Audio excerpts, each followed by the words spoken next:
立法會主席。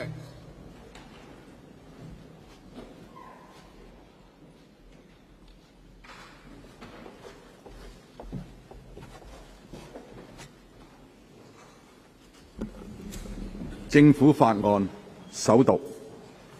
2024年撥款條例草案。二讀。財政司司長。主席，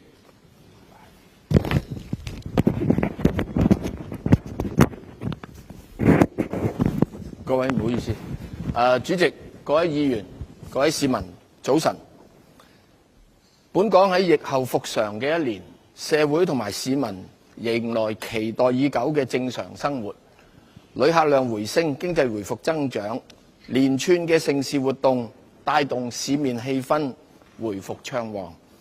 與此同時，地緣政治局勢不明朗同埋高息環境影響咗資金流向，市民恢復外遊同埋消費模式轉變，訪港旅客偏好亦起咗變化，加上嚟自其他經濟體嘅競爭，都對經濟信心造成影響。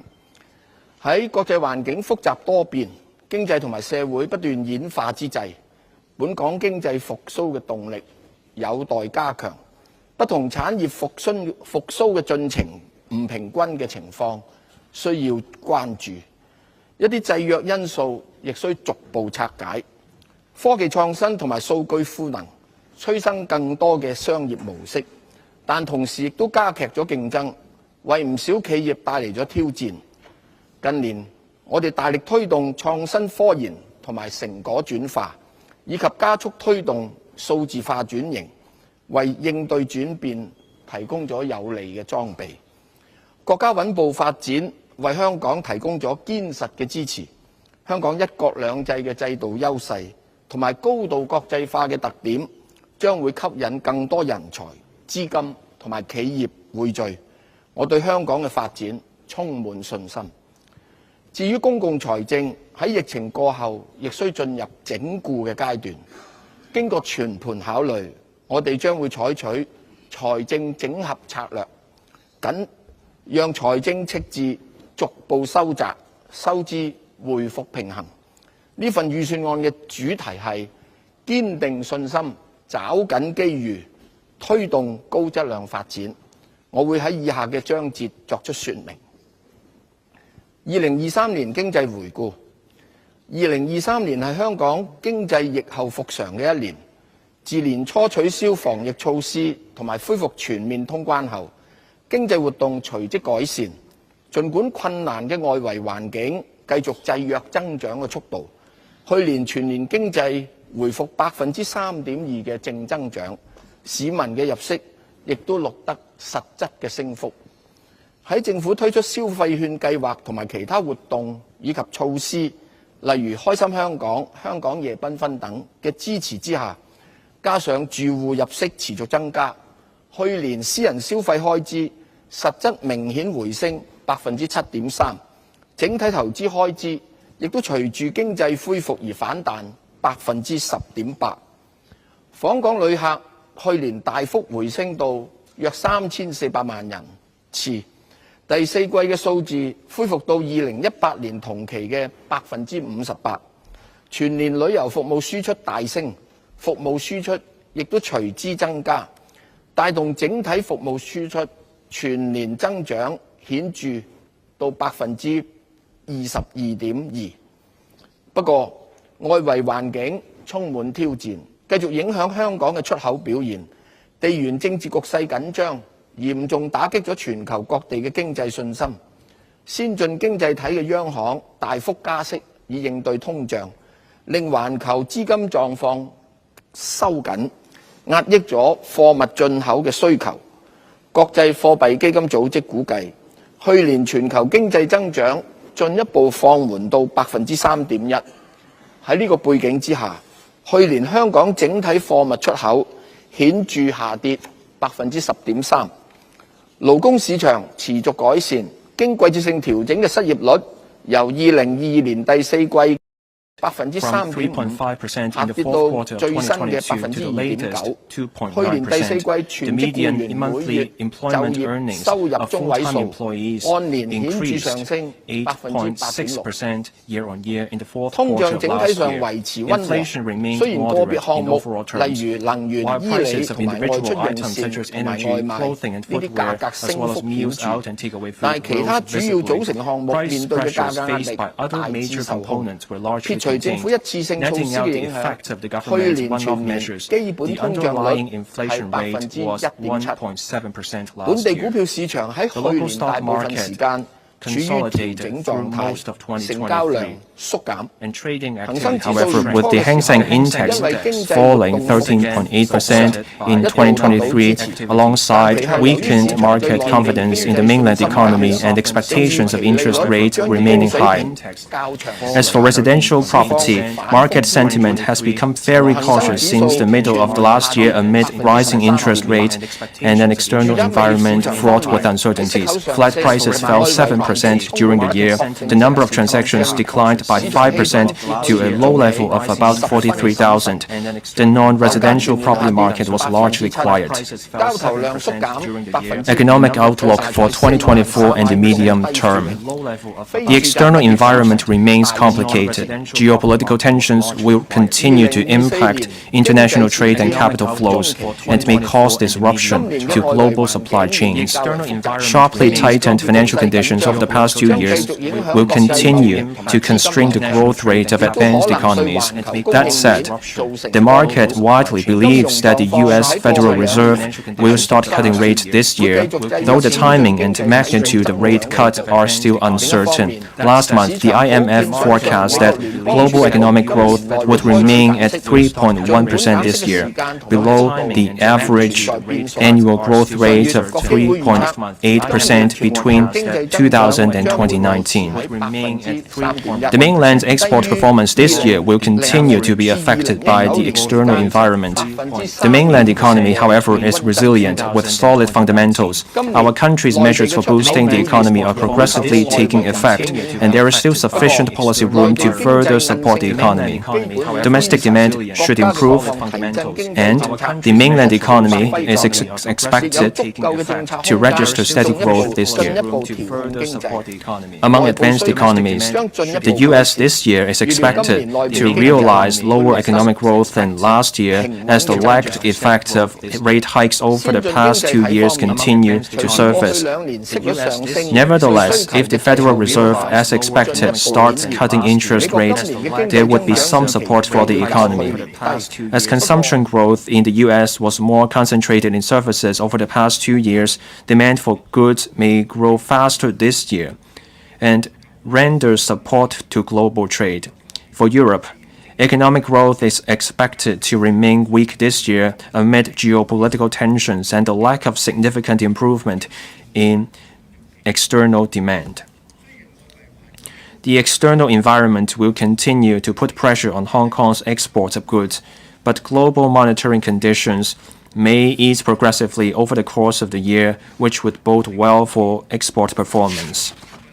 On the other hand, with the continued revival of handling capacity, particularly air passenger capacity, and the government vigorously promoting mega-event economy, visitor arrivals are expected to increase further, driving growth in exports of travel and other related services.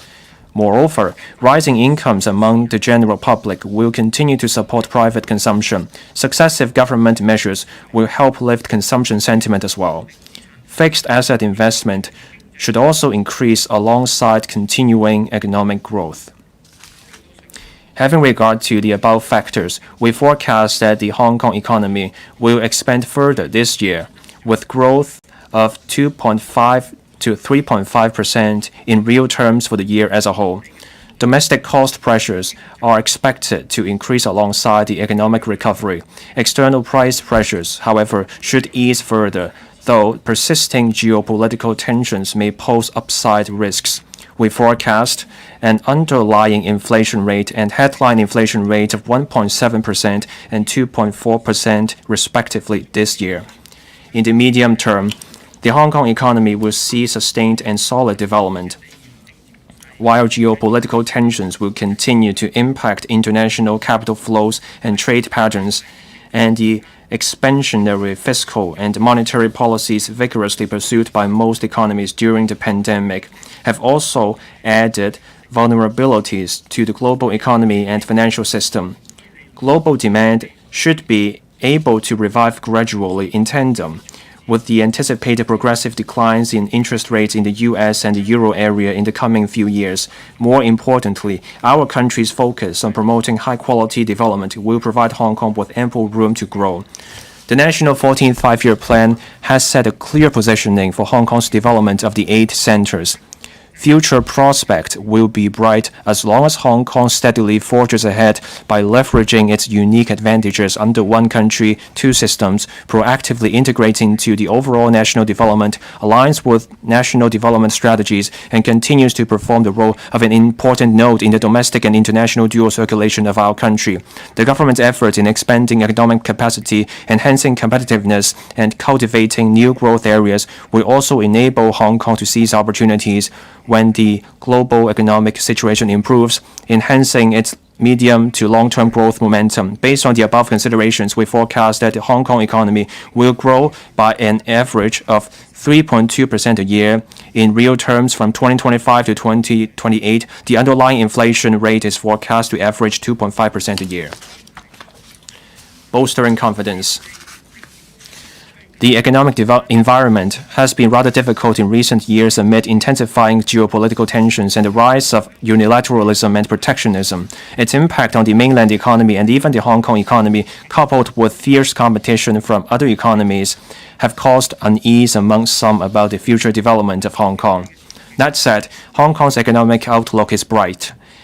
Despite a host of prevailing challenges, we will find infinite opportunities ahead as long as we stay on top of global trends and dare to explore. Global economic gravity will continue to shift eastward. Asia will remain an important engine of global economic growth. Our country's economy is now pursuing high-quality development through innovation, deepening reform, and sustaining a high-level two-way opening up.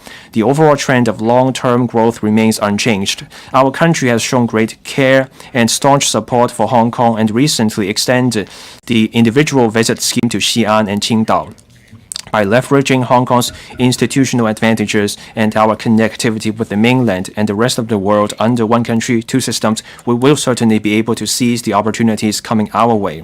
In the short run, the government has put in place a series of measures to showcase Hong Kong's appeal to people from around the world, empowering individuals and enterprises to seize every opportunity, and we will continue to roll out policies and initiatives on all fronts, drawing in capital, enterprises, and talent, expanding our economic capacity, and strengthening our impetus for development.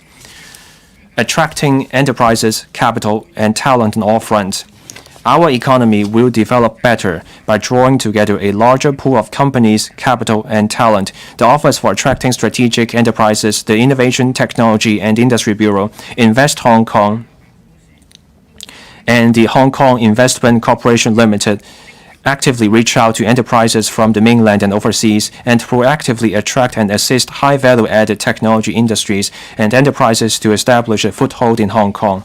Next month, 10+ strategic enterprises will sign a partnership agreement with Oasis. The companies have either confirmed setting up or expanding their businesses in Hong Kong, or they are planning to do so. Together with the 30 companies from the first batch, they are expected to bring about over $40 billion in investment to Hong Kong, creating about 13,000 jobs over the next few years.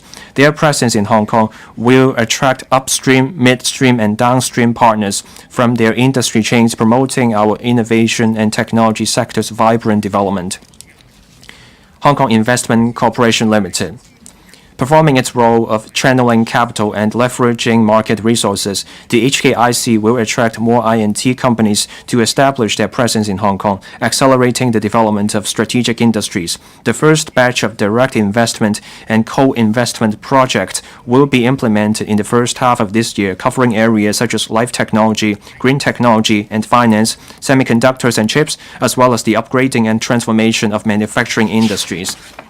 The HKIC will also encourage enterprises in its investment portfolio to engage more actively in local, mainland, and overseas I&T networks, where they can explore more application and development opportunities while identifying potential investors and their target clientele. To enhance Hong Kong's attractiveness to enterprises and capital, the HKIC will host a roundtable for international sovereign wealth funds. Sovereign wealth funds and financial leaders will be invited to explore investment opportunities and develop collaborative partnerships. A summit on startup investment and development in Hong Kong will also be organized. It will bring together prominent figures in the startup ecosystem with a view to boosting collaboration among the investment, industry, academic, and research sectors that will help support I&T enterprise development at varying stages. Redomiciliation mechanisms. We have already taken the first step by putting in place user-friendly fund redomiciliation mechanisms for open-ended fund companies and limited partnership funds. These mechanisms attract existing foreign funds to establish and operate in Hong Kong. In the first half of 2024, we will submit a legislative proposal enabling companies domiciled overseas, especially enterprises, with a business focus in the Asia-Pacific region, to re-domicile in Hong Kong. Opening up new capital sources. Alongside our long-standing efforts to reinforce Hong Kong's appeal to traditional European and American capital, we are striving to open up new capital sources, including those from the Middle East. At the end of last year, the Asia-Pacific region's first exchange-traded fund, which tracks stocks in Saudi Arabia, was listed in Hong Kong, a milestone in enhanced mutual access between our two markets. The Hong Kong Monetary Authority is also working with a number of financial institutions on the listing of an ETF in the Middle East that tracks Hong Kong stock indices. Pooling talent. A larger pool of talent can boost economic development and competitiveness. In recent years, we have rolled out a number of measures, including the Top Talent Pass scheme to travel talent. In the past year or so, more than 140,000 applications were approved under various talent application schemes. About 100,000 of them have already arrived in Hong Kong. The Labor and Welfare Bureau will review the relevant arrangements in the middle of this year to ensure the competitiveness of these measures and their effectiveness in addressing our manpower demand. The median average age of successful applicants of the TTPS is 35. Over 60% of them are married, and most of them have brought their families to Hong Kong. More than half of those who have been in Hong Kong for at least half a year are employed, and their median monthly income is about $50,000. The Hong Kong Talent Engage is committed to attracting talent from the mainland and overseas, providing one-stop support services to help them settle here. The HKTE will organize a global talent summit and the Guangdong, Hong Kong, Macau, Greater Bay Area High-Quality Talent Development Conference in May. Their aim is to promote Hong Kong's advantages as an international talent hub, enabling the flow of talent among the cities of the GBA. Creating favorable conditions for recovery. Property market. The government announced on the 25th of October 2023, the adjustments of demand-side management measures for residential properties. The relevant adjustments included shortening the applicable period of the special stamp duty from 3 years to 2 years, reducing the rates of the buyer stamp duty and the new residential stamp duty by half, and introducing a stamp duty suspension arrangement for incoming talent acquisition of residential properties. Among them, the stamp duty suspension arrangement has been well received, with over 500 applications approved. This is a testament to the appeal of Hong Kong for overseas talents. We have been keeping a close watch on the residential property market.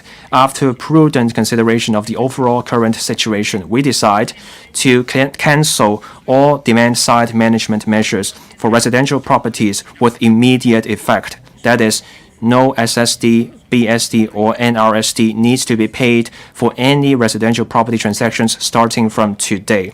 We consider that the relevant measures are no longer necessary amidst the current economic and market conditions. The HKMA adjusted the counter-cyclical macroprudential measures for property mortgage loans in July last year.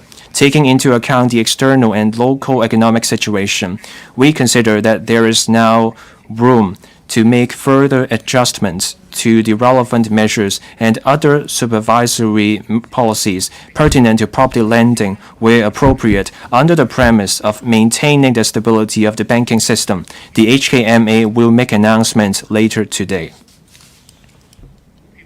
Stock market. During the past year, we have made good progress in developing the stock market.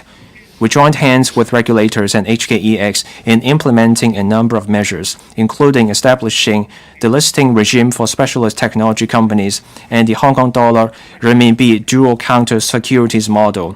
Regarding attracting overseas enterprises to be listed in Hong Kong, HKEX has included the Saudi Arabia and Indonesia stock exchanges in its list of recognized stock exchanges last year, which facilitates enterprises primarily listed on the main market of these exchanges to seek secondary listing in Hong Kong. We are actively implementing measures proposed last October by the Task Force on Enhancing Stock Market Liquidity. They include reforming the growth enterprise market. The HKEX has consulted the market on such initiatives as introducing a treasury share buyback regime and maintaining trading operations under severe weather. Both are targeted for implementation in the middle of the year. The Securities and Futures Commission of Hong Kong and the HKEX are considering an array of measures to boost market efficiency and liquidity, including, first, enhancing the listing regime. Explore enhancing the process of price discovery in the initial public offering of shares and reviewing requirements for the public float of shares of listed companies to boost market efficiency.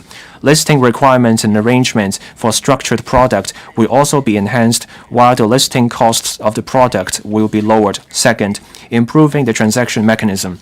Explore reducing the minimum trading spread to narrow bid-ask spreads, with a proposal to be submitted in the second quarter.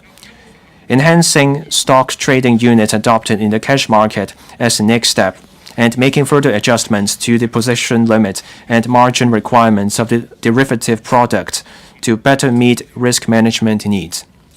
Third, boosting investor services. Explore refining real-time market data services to provide investors with targeted services at a reasonable price. And fourth, stepping up market promotion.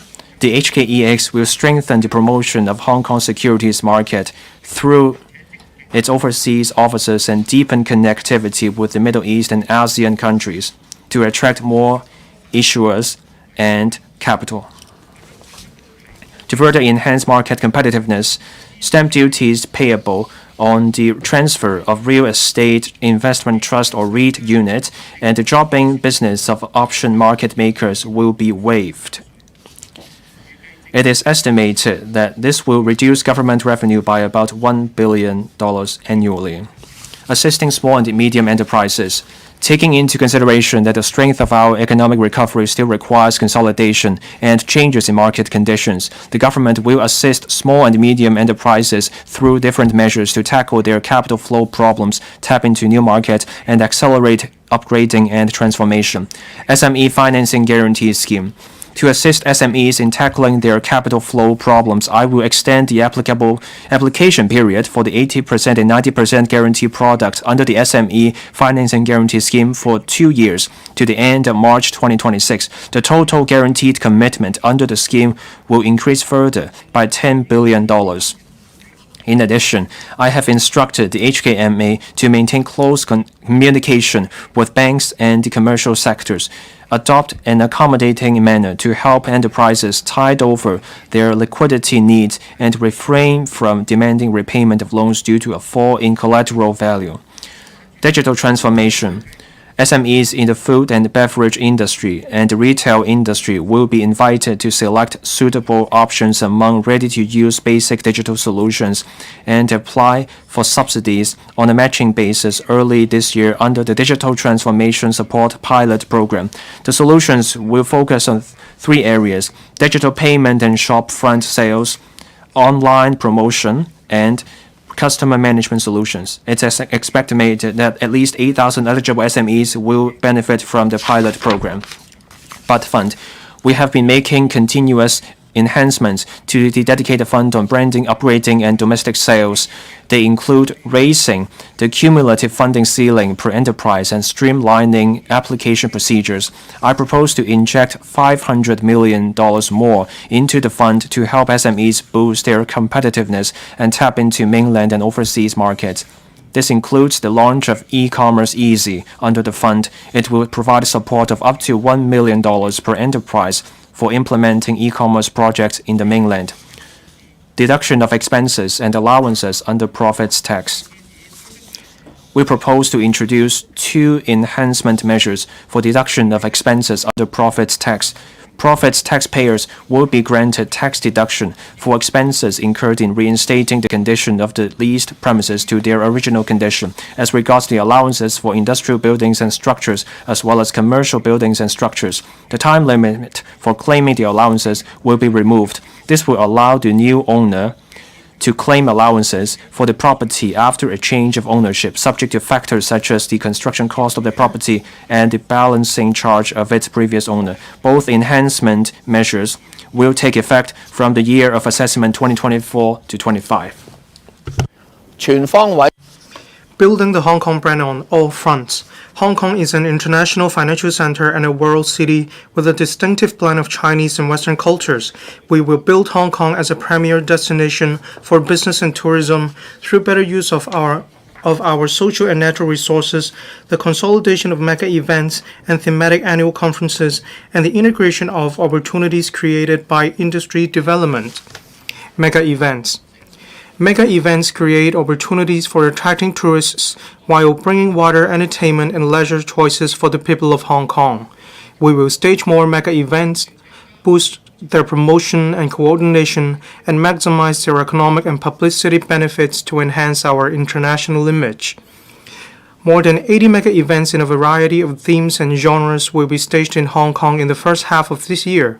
For Art March alone, a series of arts and cultural events will be presented, such as Art Basel, Art at Harbour, and the Asian debut of the International Pop Culture Festival Complex Con. For sports events, Live Golf, an international golf tournament also featuring musical entertainment and other activities, will be staged for the first time in Hong Kong. Hong Kong, Guangdong Province, and Macau will co-host the 15th National Games in 2025. Members of the public can cheer the athletes on home ground or visit nearby GBA cities to watch the games. The government has set up the Mega Events Coordination Group to reach out proactively for more mega events to be staged in Hong Kong, while strengthening interdepartmental collaboration for such events to be successfully held. We have earmarked $100 million to boost mega event promotions over the next 3 years. Financial forums. Organizing thematic conferences can help reinforce Hong Kong's branding.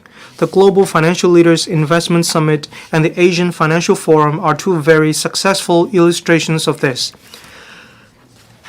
The Financial Mega Event Week will be launched in Hong Kong in March, featuring an array of major financial events, including the Wealth for Good in Hong Kong Summit, which brings together owners and managers of family offices, the Global Investors Symposiums by Milken Institutes, etc.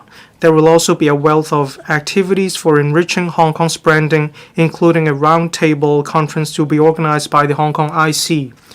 Apart from inviting visitors to our city, we will continue to go global, visiting regions and markets to tell the good stories of Hong Kong and expand our circle of friends. We will also launch a new sponsored overseas speaking engagement program. Renowned scholars and industry leaders will be sponsored to attend overseas events and give speeches to promote Hong Kong and its many advantages. Better use of the harborfront and cultural resources. Our magnificent Victoria Harbour, with its stunning harbourfront, is a natural beauty and popular leisure destination for tourists and the general public that creates memorable moments and positive impressions of Hong Kong. We will make good use of such valuable resources to offer many more enchanting moments and experiences for our people and visitors alike. The dazzling fireworks display above the night sky of Victoria Harbour, and last year's special waterfront pyrotechnic shows along the waterfronts of Wan Chai and the West Kowloon Cultural District were well received by the public. The Hong Kong Tourism Board, Hong Kong TB, will hold pyrotechnic and drone shows against the backdrop of the splendid night views of Victoria Harbour every month. The Hong Kong TB will also revamp its light and sound show, A Symphony of Lights. The Development Bureau will also introduce commercial facilities such as food and beverages, retail, and entertainment on a pilot basis at selected suitable harbourfront locations to bring convenience and better experience to visitors. Energize tourism. The Hong Kong TB will develop brand new seasonal, festival, and event experiences of varying themes featuring Chinese and Western arts, popular cultures, wine and dine, outskirt explorations, active sports, and more to cater to the interests of wide-ranging visitor segments. The Hong Kong TB will also encourage the industry to launch a more diversified portfolio of tourism products. We will continue to enhance local group tour activities. The Tourism Commission will, over the next few years, continue to organize well-received signature creative arts and cultural tourism projects. That includes the Sai Kung Hoi Arts Festival, which features an integration of arts with the island, allowing visitors to experience its natural landscape, history, culture, and heritage. Another example is the Design District Hong Kong, which takes visitors on a journey to discover the local culture and characteristics of Hong Kong.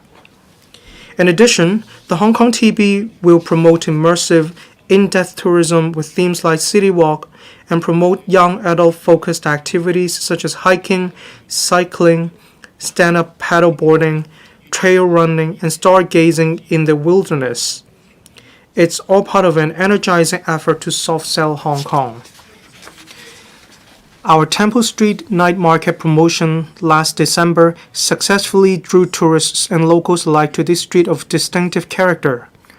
The Hong Kong TB will offer more diversified activities and promotion to boost the flow of people and the district and create more business opportunities for its merchants, enhance publicity and promotional efforts. The Hong Kong TB will launch a new Hong Kong tourism brand and continue to target source markets and collaborate with GBA cities to jointly promote multi-destination tourism. Sincerity and hospitality will make Hong Kong even more popular. The Hong Kong TB will enhance the quality tourism services scheme and launch a new round of publicity activities, including reality shows and the commendation of outstanding frontline staff in the service industry. We want to promote Hong Kong as a hospitable, people-focused city in collaboration with various sectors. We'll make every effort to promote mega events and design in-depth thematic tours, enrich tourism resources, and provide more novel products and experiences to cater to visitors of all types and sources. This will help stimulate retail, consumption, catering, and transportation demands throughout Hong Kong. We will allocate additional funding totaling $1,095 million to support the Tourism Commission and the Hong Kong TB in organizing these and other Hong Kong events and activities, supporting people and enterprises. Having regard to the economic pressure faced by some industries and the people, and the government's financial position this year, we will introduce the following measures. First, provide rates concession for domestic properties for the first quarter of 2024 to 25, subject to a ceiling of $1,000 for each rateable property. This measure is estimated to involve 3.08 million domestic properties and reduce government revenue by $2.6 billion. Second, provide rates concession for non-domestic properties for the first quarter of 2024 to 25, subject to a ceiling of $1,000 for each rateable property. This measure is estimated to involve 430,000 non-domestic properties and reduce government revenue by $370 million. Third, reduce salary tax and tax on the personal assessment for the year of assessment 2023 to 24 by 100%, subject to a ceiling of $3,000. The reduction will be reflected in the final tax payable for the year of assessment 2023 to 24. This measure will benefit 2.06 million taxpayers and reduce government revenue by $5.1 billion. Fourth, reduce profits tax for the year of assessment 2023 to 24 by 100%, subject to a ceiling of $3,000. The reduction will be reflected in the final tax payable for the year of assessment 2023 to 24. This measure will benefit 160,000 businesses and reduce government revenue by $430 million. And fifth, provide an allowance to eligible Social Security recipients equal to 1/2 of a month of the standard rate Comprehensive Social Security Assistance (CSSA) payments, old age allowance, old age living allowance, or disability allowance, while similar arrangements will apply to recipients of the Working Family Allowance, altogether involving an additional expenditure of about $3 billion. Accelerating the promotion of high-quality development. The promotion of high-quality development inspires continuing economic innovation and growth while conserving the natural environment, making life better for people. Green future and digitalization are two of its overarching themes. We have to make better use of Hong Kong's distinctive advantages of enjoying our nation's strong support and being closely connected to the world under one country, two systems. In pursuing high-quality development, we will open up new opportunities and bring more room for growth. Moving towards a green future. Green development is a defining feature of high-quality development. As global economies pursue carbon neutrality, green transformation creates huge business opportunities and financing needs, leading to industry clusters of great diversity. Sustainable fuels, energy saving, emission reduction, and carbon capture technologies continue to emerge. Green finance. Being an international financial center, Hong Kong is also rising as an international green finance center. The government is hosting Hong Kong Green Week this week, comprising events covering technology, finance, and other fields. It has brought together industry leaders from the Asia-Pacific region to examine issues such as green development and climate finance. This autumn, the Hong Kong MA will co-host a joint climate finance conference in Hong Kong with the Dubai Financial Services Authority. The conference will explore transition financing opportunities and challenges for the Middle East and Asia. Extend the Green and Sustainable Finance Grant Scheme. The government has so far provided subsidies to eligible bond issuers and loan borrowers for the issuance of more than 340 green and sustainable debt instruments in Hong Kong through the Green and Sustainable Finance Grant Scheme. The subsidies totaled $100 billion, enriching our green and sustainable finance ecosystem. We propose to extend the scheme, which is due to expire in mid-2024, to 2027 and expand the scope of subsidies to cover transition bonds and loans. This will encourage related industries in the region to make use of Hong Kong's transition financing platform as they move towards decarbonization. Formulate sustainability disclosure standards. Accurate information is essential to the promotion of sustainable financing. It is also the priority of international organizations and government agencies in the next few years. To deepen Hong Kong's green and sustainable finance development, enterprises must align their practices in sustainability disclosure with international standards. Financial Services and the Treasury Bureau and the SFC will formulate a roadmap and vision statement to assist companies and financial institutions in sustainability reporting and the analysis of relevant data, elucidating our vision of promoting green and sustainable finance. Green technology. Hong Kong also possesses advantages in green technology. More than 200 green technology companies work out of Hong Kong, with some equipped with globally competitive technologies and have successfully tapped into mainland and overseas markets. And the Greater Bay Area cities, apart from their market scale, enjoy strong capabilities in research, advanced manufacturing, and commercialization. Together, we have what it takes to become Asia's leading green technology hub. The government's Green Tech Fund funds research and development R&D projects which help Hong Kong decarbonize and enhance environmental protection and encourages their subsequent practical applications. With $400 million injected into the fund, 30 projects from local universities, public research institutes, and enterprises have been approved, involving a total grant of about $130 million for subsidizing local research projects. We will launch a green and sustainable fintech proof-of-concept subsidy scheme in the first half of this year. It will provide early-stage funding support for green fintech, facilitating commercialization and fostering the development of new green fintech initiatives. Green shipping. Given maritime industry's vast market potential for green transformation, the Marine Department is planning to provide incentives for Hong Kong registered ships that have attained high ratings under the international standards on decarbonization formulated by the International Maritime Organization.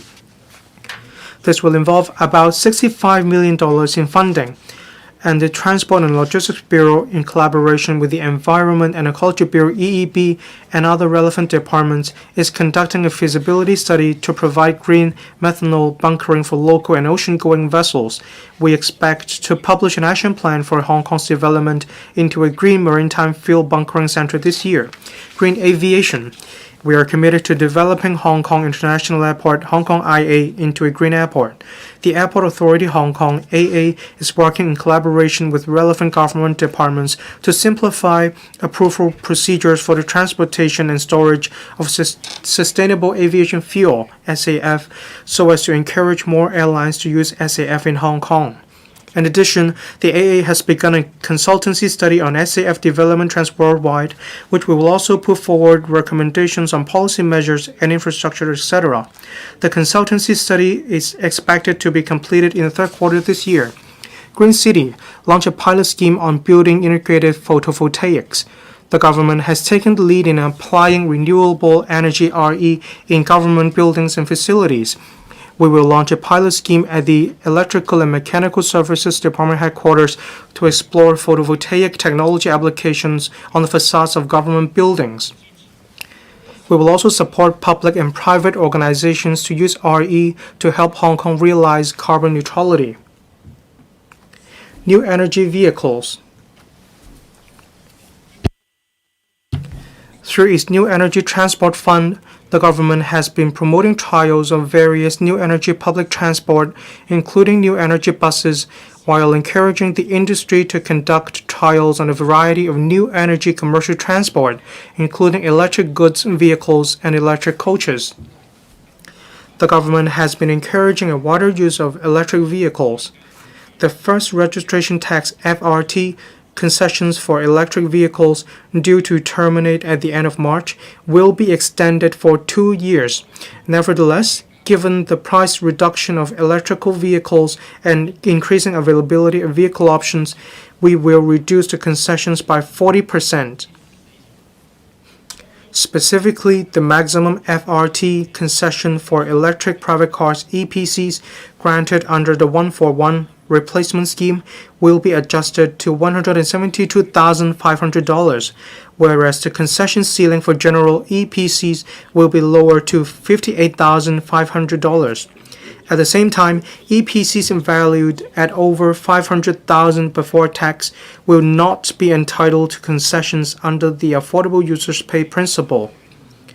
As for other types of electric vehicles, including electric commercial vehicles, electric motorcycles, and electric motor tricycles, the FRT will continue to be waived in full over the next 2 years. The EEB will announce details in due course. Sustainable development of agriculture and fisheries industries. The EEB promulgated its blueprint for the sustainable development of agriculture and fisheries in December last year. For agriculture, we expect to enable the establishment of a modernized techno-agricultural park of approximately 11 hectares as part of the Agriculture Parks Phase 2 this year. It will help accelerate the modernization of agriculture through public-private partnership. We will launch a pilot project on modern urban farming in Ma On Shan this year. As for fisheries, 4 new fish culture zones with a total area of up to 590 hectares will begin operation in phases starting this year. Local mariculture production is expected to increase considerably. Digital economy. Digital economy has become a new driving force for economic development. As a new key production factor, data links different industries and sectors, empowering enterprises to enhance efficiency, boost their competitiveness, and create fresh business opportunities. The Digital Economy Development Committee, DEDC, chaired by me, has undertaken in-depth studies on promoting the development of digital economy over the past 2 years. The DEDC's report covers recommendations on many years, including promotion of digital policies, initiatives for enhancing digital infrastructure, facilitation of the safe and orderly flow of usage of data, acceleration of enterprise digital transformation, and talent development. Some of these recommendations have been implemented, including making preparations for the establishment of the Digital Policy Office. Build a data trading ecosystem. As transformation of global digitalization accelerates, the presence of a highly efficient data ecosystem has become one of the considerations for many enterprises to establish a foothold in Hong Kong. Building a mechanism that facilitates data trading is particularly important in the data ecosystem. Hong Kong is underpinned by its distinctive advantages under one country, two systems, and endowed with the characteristics of an international city. From supply and demand of data to application scenarios, we are equipped with a robust foundation and possess an abundance of favorable conditions for developing international data trading. We have commissioned an expert group to undertake an in-depth study on how to develop a robust data trading ecosystem in Hong Kong, the scope of which includes Hong Kong's role as a superconductor in data trading, as well as promoting the formulation of international data trading rules. The aim is to enable us to unleash the potential of data elements and facilitate its development into a new industry with an enormous growth momentum, hence empowering the upgrading and transformation of traditional industries. Digital finance. Digital technology has turned new financial business models into reality. Digital finance, through integrating data and technological innovations in different use case scenarios, can complement traditional financial services in enabling wider service access and enhancing the inclusiveness of financial services. The Hong Kong AMA completed Phase 1 of the e-Hong Kong Dollar pilot program last October and has studied domestic retail use cases in various areas such as programmable payments, offline payments, and tokenized deposits. Phase 2 of the pilot program will soon commence to further explore new use cases. Project Ambridge, another important initiative, has also achieved good progress. Phase 1 of its service, which is expected to be launched this year, will become one of the first projects around the world to settle cross-boundary transactions for corporates using central bank digital currencies. In addition, we will expand the scope of ECNY pilot testing in Hong Kong. Members of the public may set up ECNY wallets easily for use and for topping up funds by the faster payment system, thereby further enhancing the efficiency and user experience of cross-boundary payment services. Promote cross-boundary data flow. The ITIB and the Cyber-Based Administration of China launched an early and pilot implementation arrangement for the standard contract for the cross-boundary flow of personal information within the Guangdong-Hong Kong-Macau Greater Bay Area, mainland Hong Kong last December. During the first phase of implementation, we have invited the banking, credit referencing, and healthcare sectors to participate, and their responses have been very positive. Having regard to outcomes of the pilot implementation in the first phase, we will gradually extend the coverage of the facilitation measures so that the various business sectors of both places may leverage cross-boundary data with a smoother flow, thereby providing more cross-boundary services for the convenience of the public and enterprises. Cross-boundary public services. To further facilitate access to the public services of Guangdong and Hong Kong by residents and enterprises in Hong Kong and the GBA, we collaborated with Guangdong Province to launch the Cross-Boundary Public Services thematic website. We also connected IamSmart with the Unified Identity Authentication Platform of Guangdong Province in November last year. Having set up IamSmart registration service counters in Guangzhou as well as in Tianhai and Futian in Shenzhen, We have also introduced a first self-service kiosk for Hong Kong's cross-boundary public services in Guangzhou. This will facilitate Hong Kong residents and enterprises in the GBA cities to access the cross-boundary public services and register for IM Smart. Web 3.0. In last year's budget, I proposed to expedite development of the Web 3.0 ecosystem. We have made good progress over the past year. At present, there are over 220 enterprises specializing in related technologies in Cyberport, including 3 unicorns. Last year, Cyberport organized a number of promotional and educational activities, attracting more than 29,000 participants. It also rolled out a subsidy scheme to encourage enterprises to conduct proof-of-concept testing with a view to accelerating market application of relevant technologies.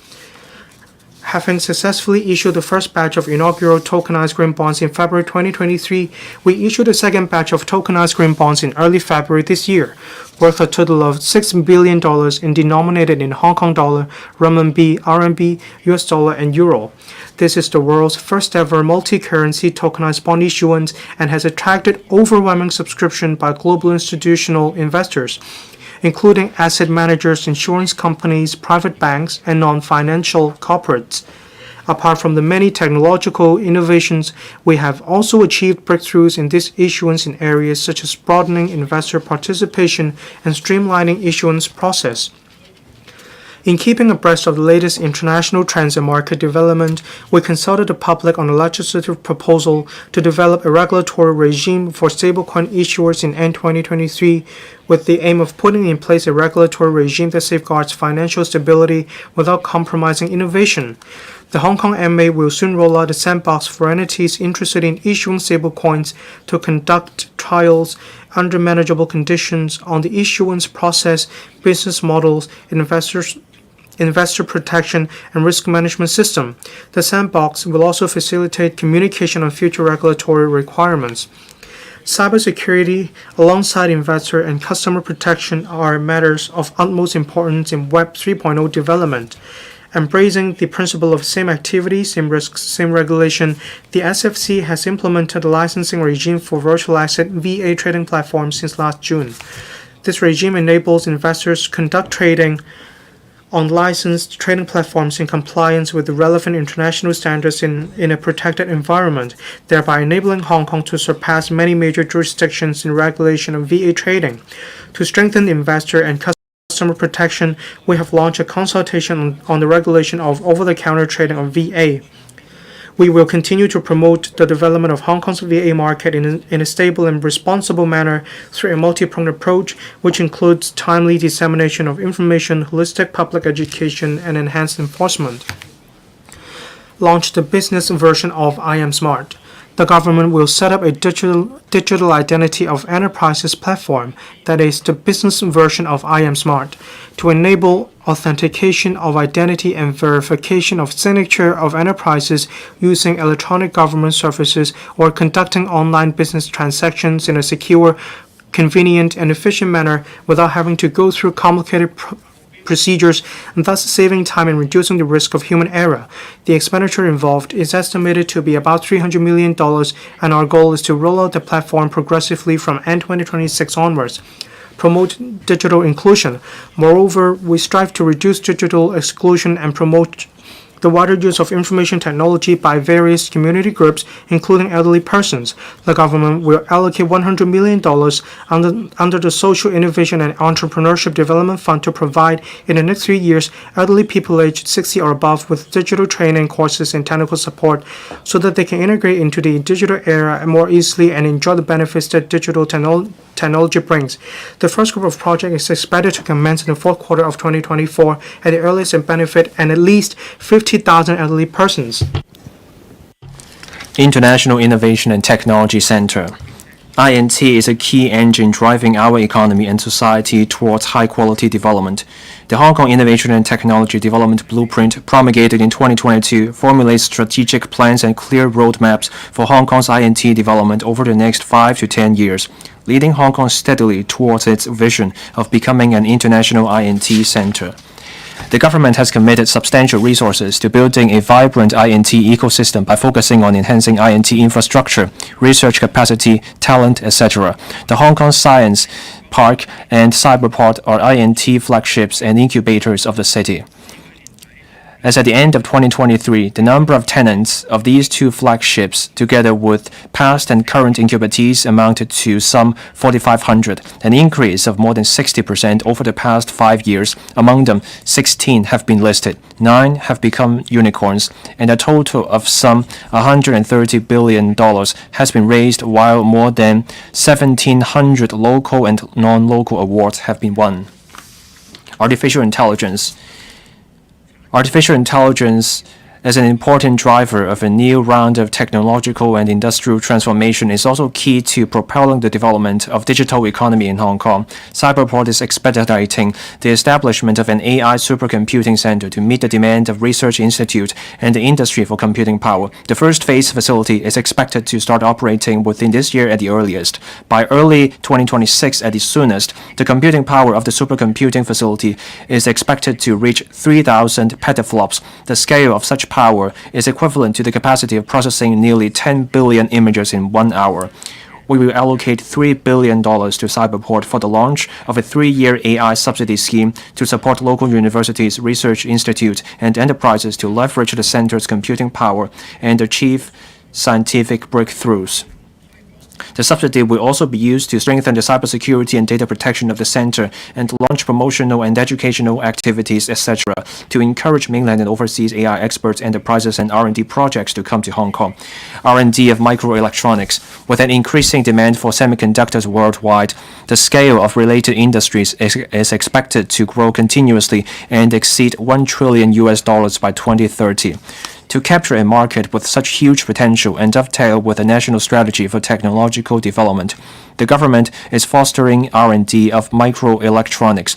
We will establish the Hong Kong Microelectronics Research and Development Institute this year. It will spearhead and facilitate research collaboration on the third-generation semiconductors among universities, R&D centers, and the industries, and to realize R&D outcomes by making use of the comprehensive manufacturing industry chain in the Greater Bay Area. Life and health technology. With solid basic research capabilities in life and health technology, Hong Kong is home to world-class experts, top-notch medical schools, R&D centers, and laboratories. We are well equipped to develop into an international life and health technology center.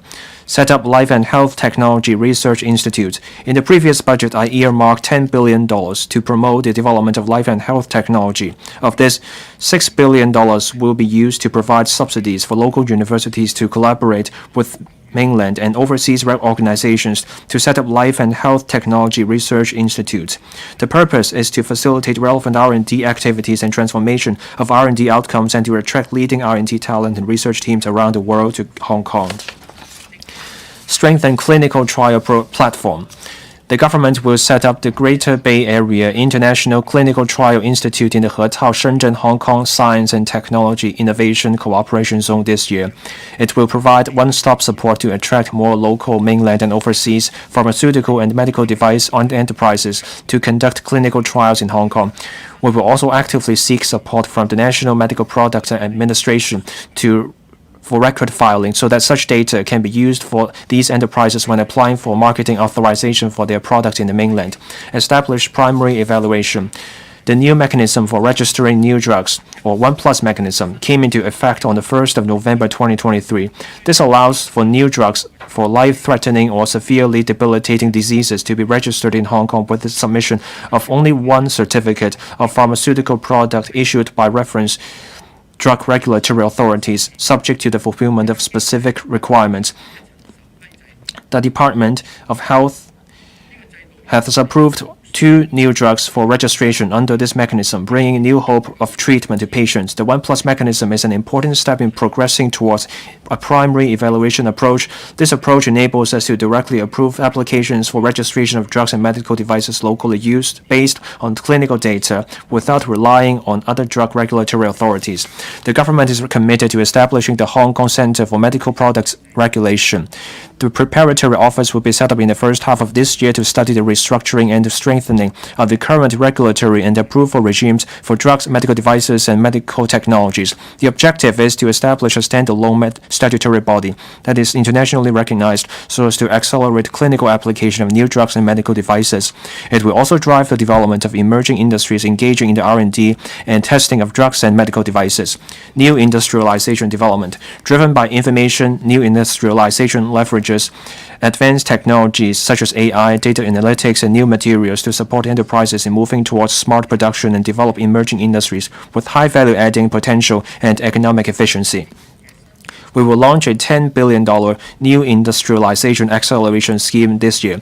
Enterprises engaging in life and health technology, AI, and data science, advanced manufacturing, and new energy technology will each be provided with funding support of up to $200 million on a matching basis of 1 from the government to 2 from the enterprise. Applicant enterprises shall invest no less than $200 million in Hong Kong. Apart from the above funding support on a matching basis, enterprises participating in the NIAS may receive subsidies to engage research talent under the Research Talent Hub. They may also, on a pilot basis, engage a small number of non-local technical personnel under the Technology Talent Admission Scheme to expedite the setup and operation of advanced manufacturing facilities in Hong Kong.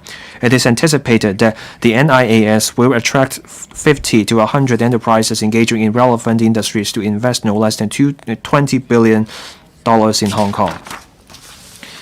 Hong Kong Shenzhen Innovation and Technology Park. Hong Kong Shenzhen Innovation and Technology Park in the Lok Ma Chau Loop enables Hong Kong to play an active part in the GBA development, better integrate into overall national development and forge closer connections overseas. While the first batch of buildings in the HSITP will commence operation progressively by the end of this year, various tasks such as attracting enterprises, investment, and talent are underway. We will continue to support the development of the HSITP and are drafting the white paper on the development of the HSITP in the loop, targeting to be announced this year. InnoLife Health Tech Hub. We will set up the InnoLife Health Tech Hub in the HSITP to attract top-notch research teams and talent from around the world, with a focus on life and health disciplines to conduct research. This will be conducive to the development of international I&T center in the loop and the GBA. We will allocate $2 billion from the $10 billion earmarked to support the InnoHK research clusters to establish presence in the loop. We will also allocate $200 million to provide assistance to startups engaging in life and health technology in the form of incubation and acceleration programs, etc. Nurturing startups. In the Global Startup Ecosystem Report 2023, Hong Kong ranked second in the world and first in Asia in the emerging startup ecosystems category. The number of startups rose to nearly 4,300 last year, about a fourfold increase compared to 2014. Over the same period, the number of people employed by related startups increased by about 7 times to over 16,000. Since its inception, the corporate venture fund under the Hong Kong Science and Technology Parks Corporation has invested a total of nearly $400 million in 31 startups and attracted private investment of about $12.6 billion. The HKISD will soon launch the co-acceleration program to pool the efforts of the I&T industry and provide value-added support services to I&T startups with high potential and to nurture them as regional or global enterprises. R&D and transformation in I&T. Frontier Technology Research Infrastructure Support Scheme. We will launch a Frontier Technology Research Infrastructure Support Scheme to assist the 8 University Grants Committee funded universities on a matching basis in procuring facilities and conducting research projects which cover various fields such as AI, quantum information, integrated circuit, clinical medicine and health, and gene and biotechnology. To this end, we will allocate $3 billion from the sum earmarked in the past. Strengthen support for technology transfer. To enable universities to strengthen technology transfer and marketing services, we will provide subsidies of no more than $16 million to the Technology Transfer Office of each of the 8 UGC-funded universities from 2024 to 25 onwards. enhancing I&T infrastructure.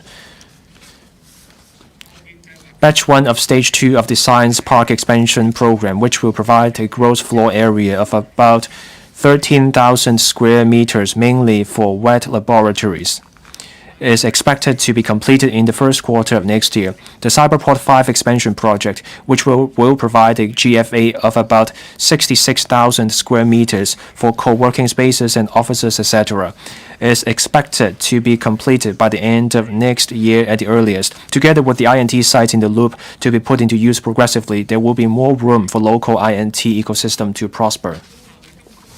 International Financial Center. A highly efficient financial market accelerates the development of the real economy by effectively matching capital with the needs of industry. The financial industry is one of the pillars of Hong Kong's economy.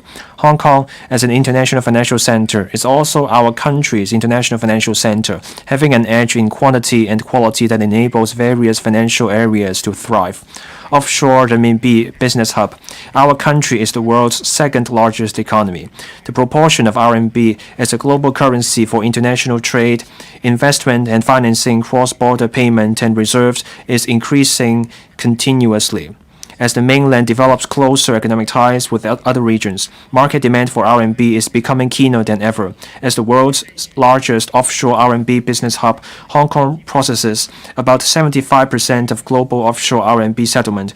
We also have the world's largest offshore RMB liquidity pool at over 1 trillion RMB.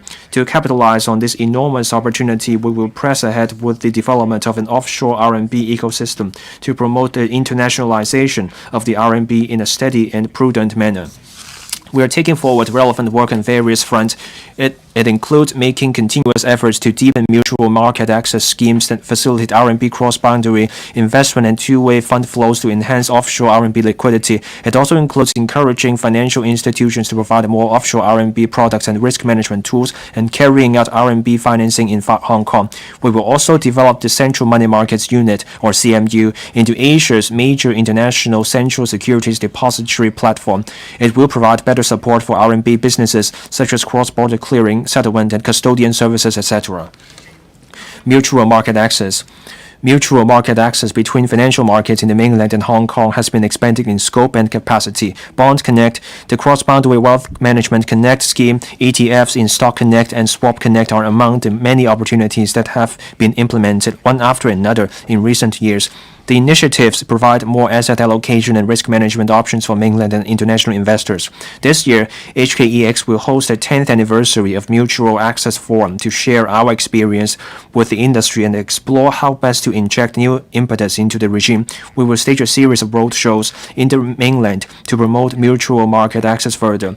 We are now in discussion with mainland authorities over the introduction of block trading, the inclusion of RMB counters under the southbound trading of Stock Connect, and the expansion of the mutual market access regime to cover REITs, bringing in more enterprises and capital to the Hong Kong market. Asset and Wealth Management Center. Hong Kong is an international asset and wealth management center with assets under management amounting to more than $30 trillion. It is also Asia's largest hedge fund center and the second largest center for private equity management after the mainland. Currently, there are more than 250 open-end fund companies and 780 limited partnership funds registered in Hong Kong. To drive market development, the government will extend the grant scheme for open-end fund companies and real estate investment trusts for 3 years and set up a task force to discuss with the industry measures for further developing the asset and wealth management industry. Attracting global family offices and asset owners to Hong Kong will help bring in more capital and drive ancillary economic activities. We have implemented a number of measures, including providing tax concessions for qualifying transactions of family-owned investment holding vehicles managed by single-family offices in Hong Kong and streamlining the suitability assessment when dealing with sophisticated professional investors. The new capital investment entrance scheme will soon invite applications. Eligible investors who invest 27 million Hong Kong dollars or more in qualifying assets and place $3 million into a new CIES investment portfolio may apply to reside in and pursue development in Hong Kong. The new CIES will help strengthen our advantages in developing the asset and wealth management industry and related professional service sectors in Hong Kong while supporting the INT sector's development. We are setting the stage for the second Wealth for Good in Hong Kong Summit in the end of March in a bid to showcase Hong Kong's unique advantages to global family offices and asset owners. In addition, we will further enhance the preferential tax regimes for related funds, single-family offices, and carried interest, including reviewing the scope of the tax concession regimes, increasing the types of qualifying transactions, and enhancing flexibility in handling incidental transactions, all to attract more funds and family offices with potential to establish a presence in Hong Kong. Securities market. We are keen to foster the development of the securities market into one with greater depth, breadth, and vibrancy, thereby consolidating and enhancing market competitiveness. I have explained this in detail in paragraphs about reviving our economy. Bond market. As a long-standing leader in bond issuance in Asia, Hong Kong has ranked first in the region for 7 consecutive years in terms of the volume of international bond issuance. In the last budget, I proposed to expand the scope of the government green bond program to cover sustainable finance products or project and to take forward the infrastructure bond scheme to raise capital for infrastructure projects, thereby facilitating the early completion of projects for the good of the economy and people's livelihood. We will set a borrowing ceiling of a total of $500 billion for these two programs to allow more flexibility in quota reallocation. The sums borrowed will be credited to the Capital Works Reserve Fund for investment in projects which are conducive to long-term development. These two programs will gradually replace the existing government bond program. In 2024-25, we will issue $120 billion worth of bond, of which $70 billion will be retail tranche that includes $50 billion worth of silver bond and $20 billion worth of green bonds and infrastructure bonds to achieve financial inclusiveness and enhance a sense of participation in infrastructure and sustainable development among the public. Deepen financial cooperation in the GBA. The Cross-Boundary Wealth Management Connect scheme in the GBA has seen continuous and steady development. WMC 2.0 was officially launched earlier this week, introducing such enhancement measures as increasing the individual investor quota to RMB 3 million and lowering the threshold for participating in the southbound scheme.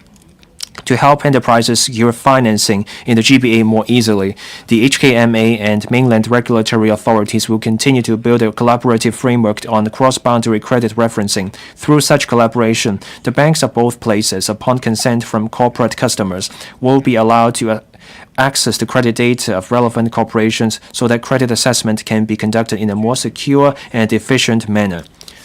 Specialty insurance market. As an international risk management center, Hong Kong provides diversified risk management channels, including professional insurance services. We have been making dedicated efforts to invite mainland and overseas enterprises to establish captive insurers in Hong Kong, enhancing their corporate risk management capabilities. We are also promoting the development of insurance-linked securities by establishing a dedicated regulatory regime and launching a pilot grant scheme. To date, we have facilitated the issuance of 4 catastrophe bonds in Hong Kong, one of which marked the inaugural listing of its type of ILS. We will continue to attract more issuing institutes to Hong Kong while nurturing talent and propelling the industry's development. Create strong impetus for growth in the financial services industry.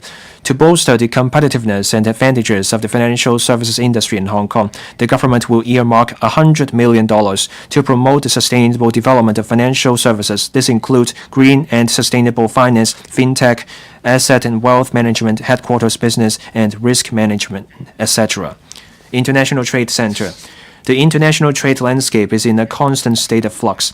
In recent times, Hong Kong's total exports have seen their share of the Europe and US markets decline, while our exports to developing countries such as those in ASEAN and the Middle East is on the rise.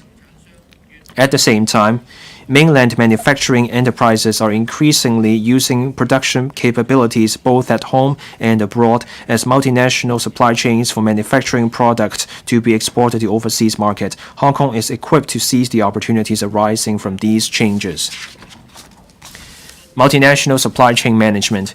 In line with the trend of mainland manufacturing enterprises extending their production supply chains abroad, our goal is to develop Hong Kong into a multinational supply chain management center. As a premier financial and commercial center in the region, Hong Kong has the capacity to offer full-fledged and comprehensive professional support services to enterprises to meet their overseas business needs. These services are of utmost importance to enterprises seeking to go global, particularly those with less overseas experience. Consulting services. The Hong Kong Trade Development Council has been providing various services through different schemes covering business operations, production and supply chain solutions, market information, and other consulting services. All this helps to support mainland enterprises based in Hong Kong to establish a foothold in the Belt and Road Initiative countries. Trade financing. Mainland enterprises with operations in Hong Kong can also utilize various services provided by the Hong Kong Export Credit Insurance Corporation, including export credit insurance, surveys on buyers, and sharing of market updates to meet their business operation needs. The commercial data interchange launched earlier by the HKMA and its project, mBridge, allow enterprises to apply trade financing and cross-border settlement services at a lower cost and with higher efficiency. Corporate training. Hong Kong's business sector possesses rich knowledge and profound experience in managing multinational supply chains as well as handling compliance, labor protection, environmental protection, and other requirements of overseas markets. We will facilitate collaboration between different organizations and industry stakeholders to provide environmental, social, and corporate governance training, etc. to mainland enterprises seeking to expand their reach to overseas markets. This will help them build goodwill with business partners and expand their markets. In order to enhance our work on this front, the Commerce and Economic Development Bureau, in coordination with Team Hong Kong organizations, will work together to study relevant details, including the establishment of a trade single window to provide one-stop services for enterprises. Invest Hong Kong will also step up efforts to attract mainland manufacturing enterprises to set up offices in Hong Kong to serve as headquarters for managing their offshore trading. Explore market. The government has been expanding Hong Kong's economic and trade network overseas to help the business sector explore emerging markets. To strengthen our economic and trade relations with the Middle East, the government is conducting negotiations with Saudi Arabia on an investment promotion and protection agreement and considering establishing an economic and trade office in Riyadh, Saudi Arabia. 2 consultant offices will also be set up in Turkey and Egypt this year to bring in foreign capital and enterprises. Meanwhile, Hong Kong has concluded the IPPA negotiations with Bahrain and will soon sign a comprehensive double taxation agreement with it. ASEAN is another priority strategic partner with whom we seek to enhance our engagement. The government is considering establishing an ETO in Kuala Lumpur, Malaysia. As for other markets, we are negotiating a free trade agreement with Peru and an IPPA with Bangladesh. Furthermore, the HKTDC will set up 2 consultant offices along the BNR to enhance trade promotion in emerging countries. Belt and Road. The BNR initiative promulgated by our country has entered its second golden decade. Hong Kong will continue to give full play to its role as a functional platform for the BNR. To this end, we will actively participate in and contribute to fostering high-quality development, especially in green development as well as innovation and technology. Apart from continuing to host the annual Belt and Road Summit in September, a new Belt and Road Festival will be launched. The festival will promote collaboration with BNR countries in a wide range of areas, including trade and investment, technology, art and culture, and talent exchange. Hong Kong will also host the Conference on Belt and Road Initiative Tax Administration Cooperation Forum, which will be attended by representatives of the government, international organizations, academic institutions, and strategic enterprises of BNR regions. It will provide a platform for attendees to establish connections and exchange ideas, thereby promoting tax administration, cooperation, and capacity building. Besides, more outbound missions will be organized, including visits to the mainland for enterprises of BNR countries which are operating in Hong Kong to explore business opportunities. Regional Intellectual Property Trading Center.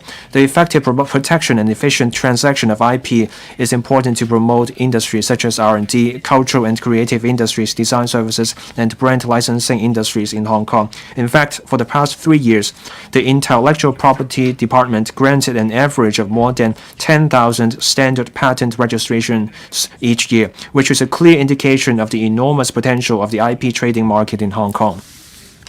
The government will introduce into the Legislative Council in the first half of 2024 a proposal to amend the Inland Revenue Ordinance with a view to implementing the patent box tax incentive, which will reduce substantially the tax rate for profits derived from qualifying IP to 5%. This incentive aims to encourage enterprises to devote more resources to R&D and conduct commercialization transactions, making use of patent and other IP protections.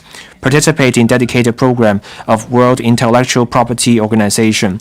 We are planning for the establishment of a WIPO Technology and Innovation Support Center in Hong Kong to enable our integration into the country's TISC network. The TISC will focus on providing specialized services such as patent search and analysis for the protection of scientific research results and enhanced support to the INT sector, while promoting IP trading at the same time. The TISC also helps nurture local INT talent well versed in patent knowledge. In this regard, I have set aside $45 million to support the Hong Kong Productivity Council to establishing and operating the TISC. It is anticipated that the TISC will commence operation by 2025 at the earliest.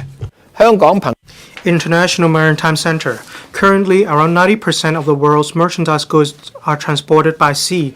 With its advantageous geographical location, unique institutional strengths, and extensive experience and network in international trade and commerce, Hong Kong enjoys a prime position in the shipping market, supported by the National 14th Five-Year Plan and the Outline Development Plan for the Guangdong-Hong Kong-Macau GBA. The government promulgated the Action Plan on Maritime and Port Development Strategy, Action Plan, in December last year. The Action Plan formulates 10 strategies and 32 action measures to support the sustainable development of Hong Kong's maritime and port industry, with a view to enhancing the long-term competitiveness of the industry. It also consolidates and strengthens Hong Kong's position as an international maritime center. Develop high-value-added maritime services. One of the directions set out in the action plan is to develop high-value-added maritime services.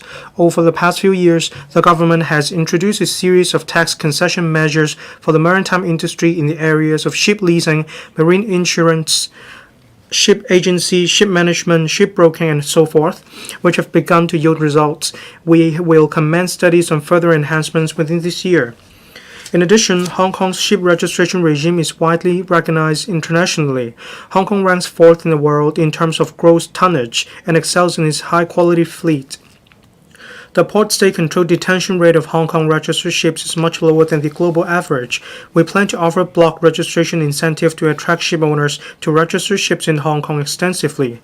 The government will amend the relevant regulations regarding this incentive starting this year and provide an outline of the incentive rules, eligibility criteria, and so forth.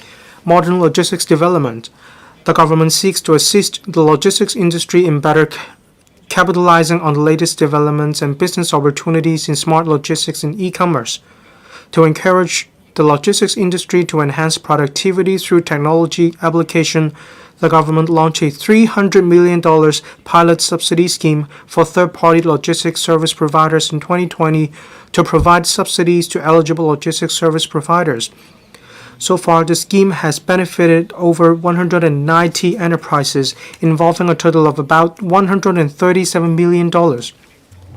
The scheme was enhanced in February this year, with the funding ceiling for each applicant enterprise increased from $1 million to $2 million, and the scope of funding extended to cover services related to the application of ESG technology solutions.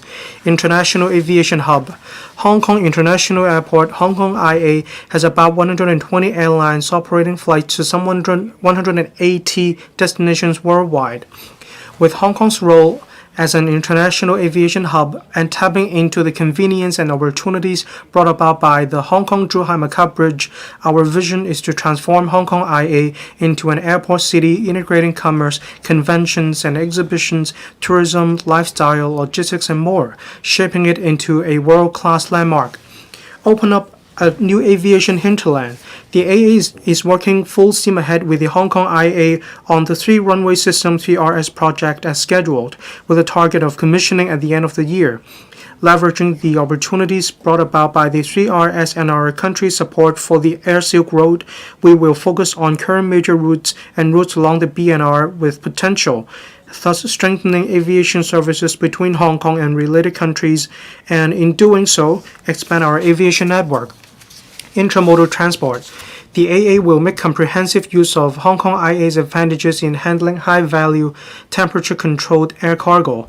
We are taking forward the development of a sea-air intramodal cargo transshipment mode in collaboration with Dongguan.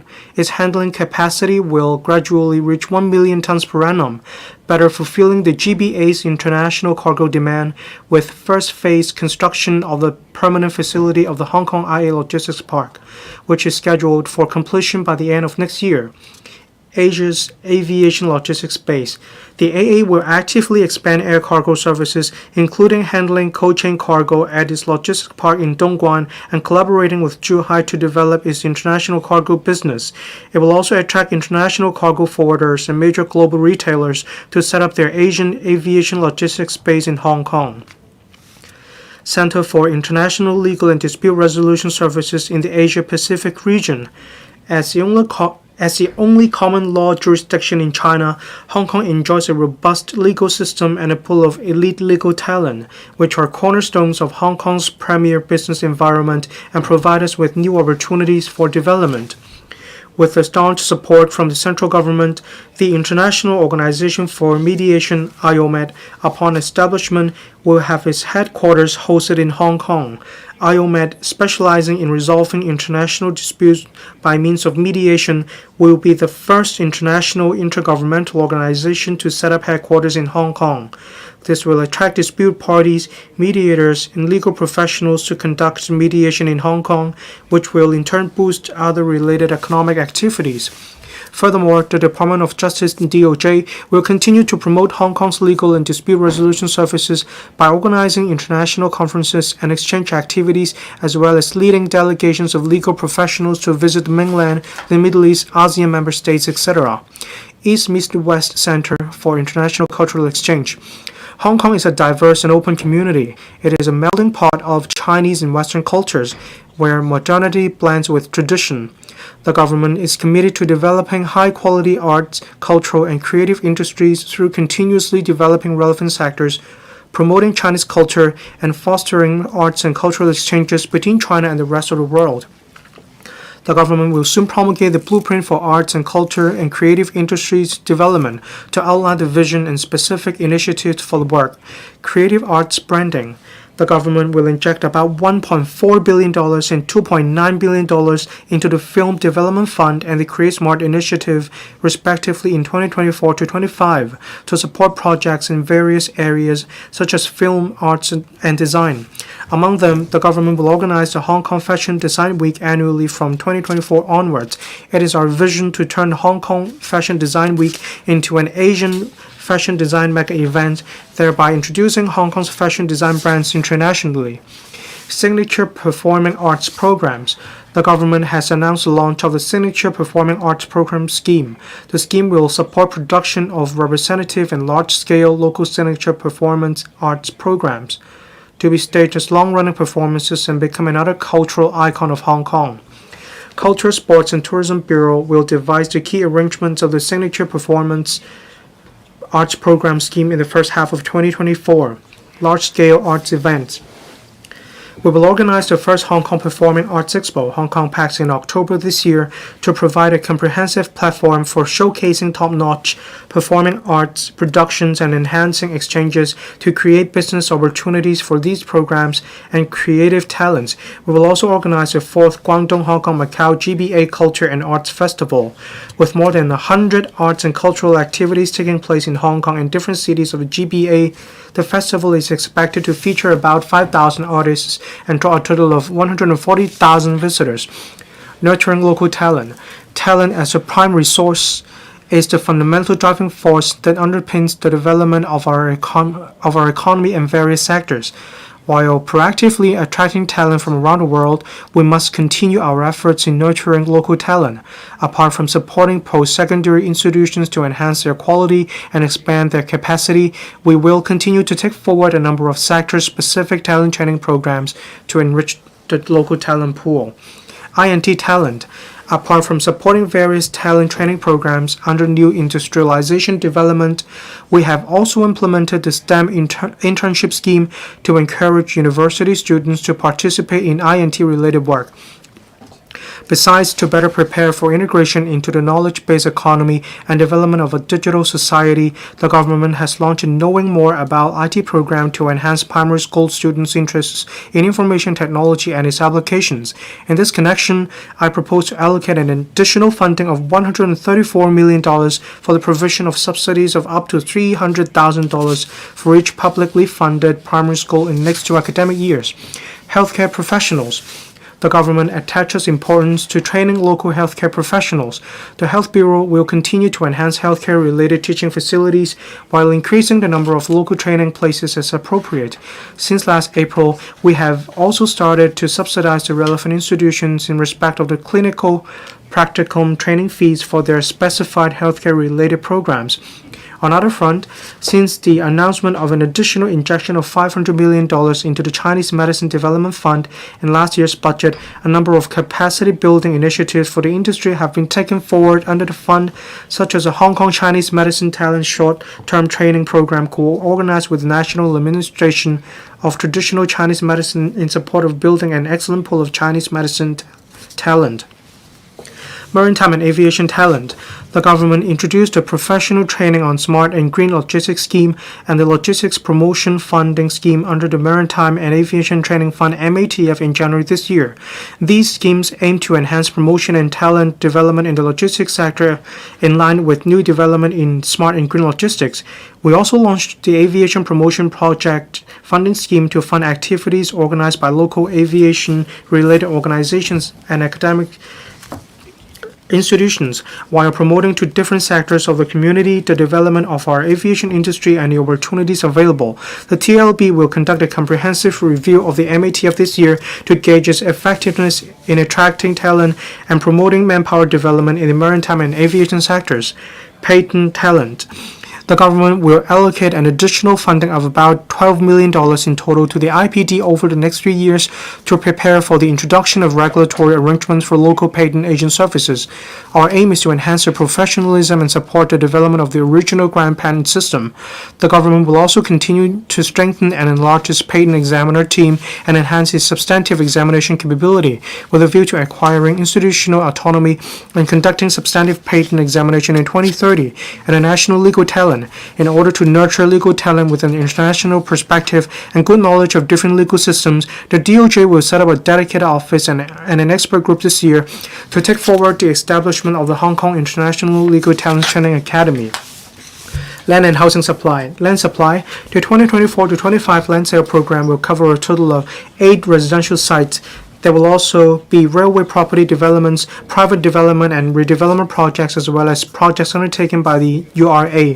Taken together, the potential land supply for the whole year is expected to have a capacity for providing about 15,000 units, exceeding the annual demand of 13,200 units projected in the long-term housing strategy by about 14%.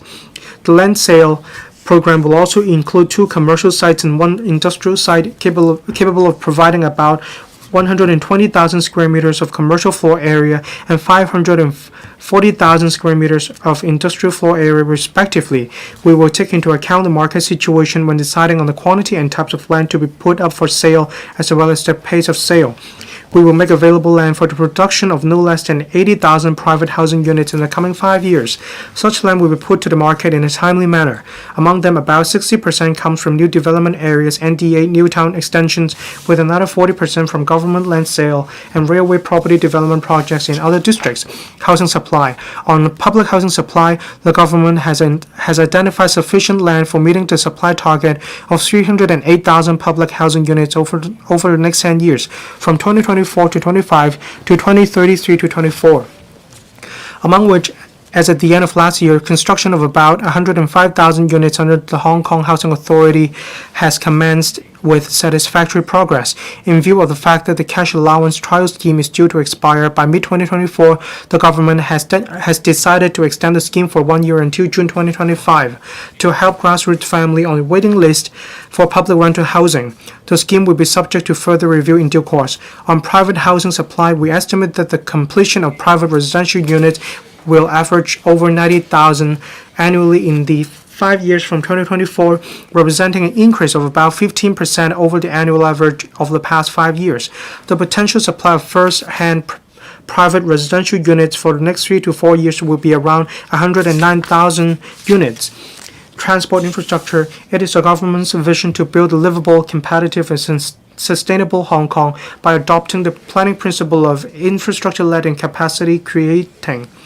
We are taking forward in an orderly manner the railway and major road projects set out in the Hong Kong Major Transport Infrastructure Development Blueprint to bolster connectivity between districts and unleash their development potential. At the same time, the government plans to put in place smart and green mass transit systems in East Kowloon, Kai Tak, and Hung Shui Kiu Ha Chun.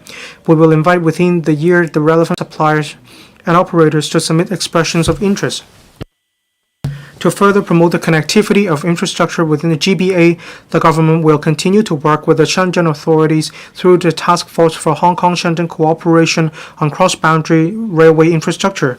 We will take forward 2 cross-boundary projects, namely the Hong Kong-Shenzhen Western Rail Link Hung Shui Kiu to Tianhai and the Northern Link Spur Line to jointly develop the concept of GBA on the rail. Meanwhile, to raise productivity of the construction industry, a cross-departmental steering committee under the Development Bureau will soon formulate various measures to enhance the application of modular integrated construction, MIC. We will strengthen the collaboration with the Guangdong provincial government to enhance the manufacturing, import-export facilitation, and exportability of MIC modules, with a view to developing MIC as one of the industries in the GBA that enjoy clear advantages. The government of the Hong Kong SAR will also examine the feasibility of investing in the MIC supply chain. Moreover, the Development Bureau will also set up the Building, Testing, and Research Institute within this year to promote innovative application in the industry. Healthcare. The government attaches great importance to the well-being of members of the public and is committed to maintaining Hong Kong's high-quality healthcare profession and a sufficient healthcare system. We devote significant resources to the healthcare portfolio. The 2024-25 estimated recurring expenditure for healthcare is $109.5 billion, accounting for about 19% of government recurring expenditure. The government will continue to pursue transformation with innovation with a view to protecting the health of all citizens, further developing primary healthcare, enhancing the quality of medical services, and promoting the development of the healthcare industry. The government has been improving public healthcare services and enhancing the patient experience on various fronts with specific performance indicators. These include shortening the waiting time for specialist outpatient services and making wider use of telehealth services. The performance indicators of certain services, including medication delivery and electronic medical certificates, were met early last year.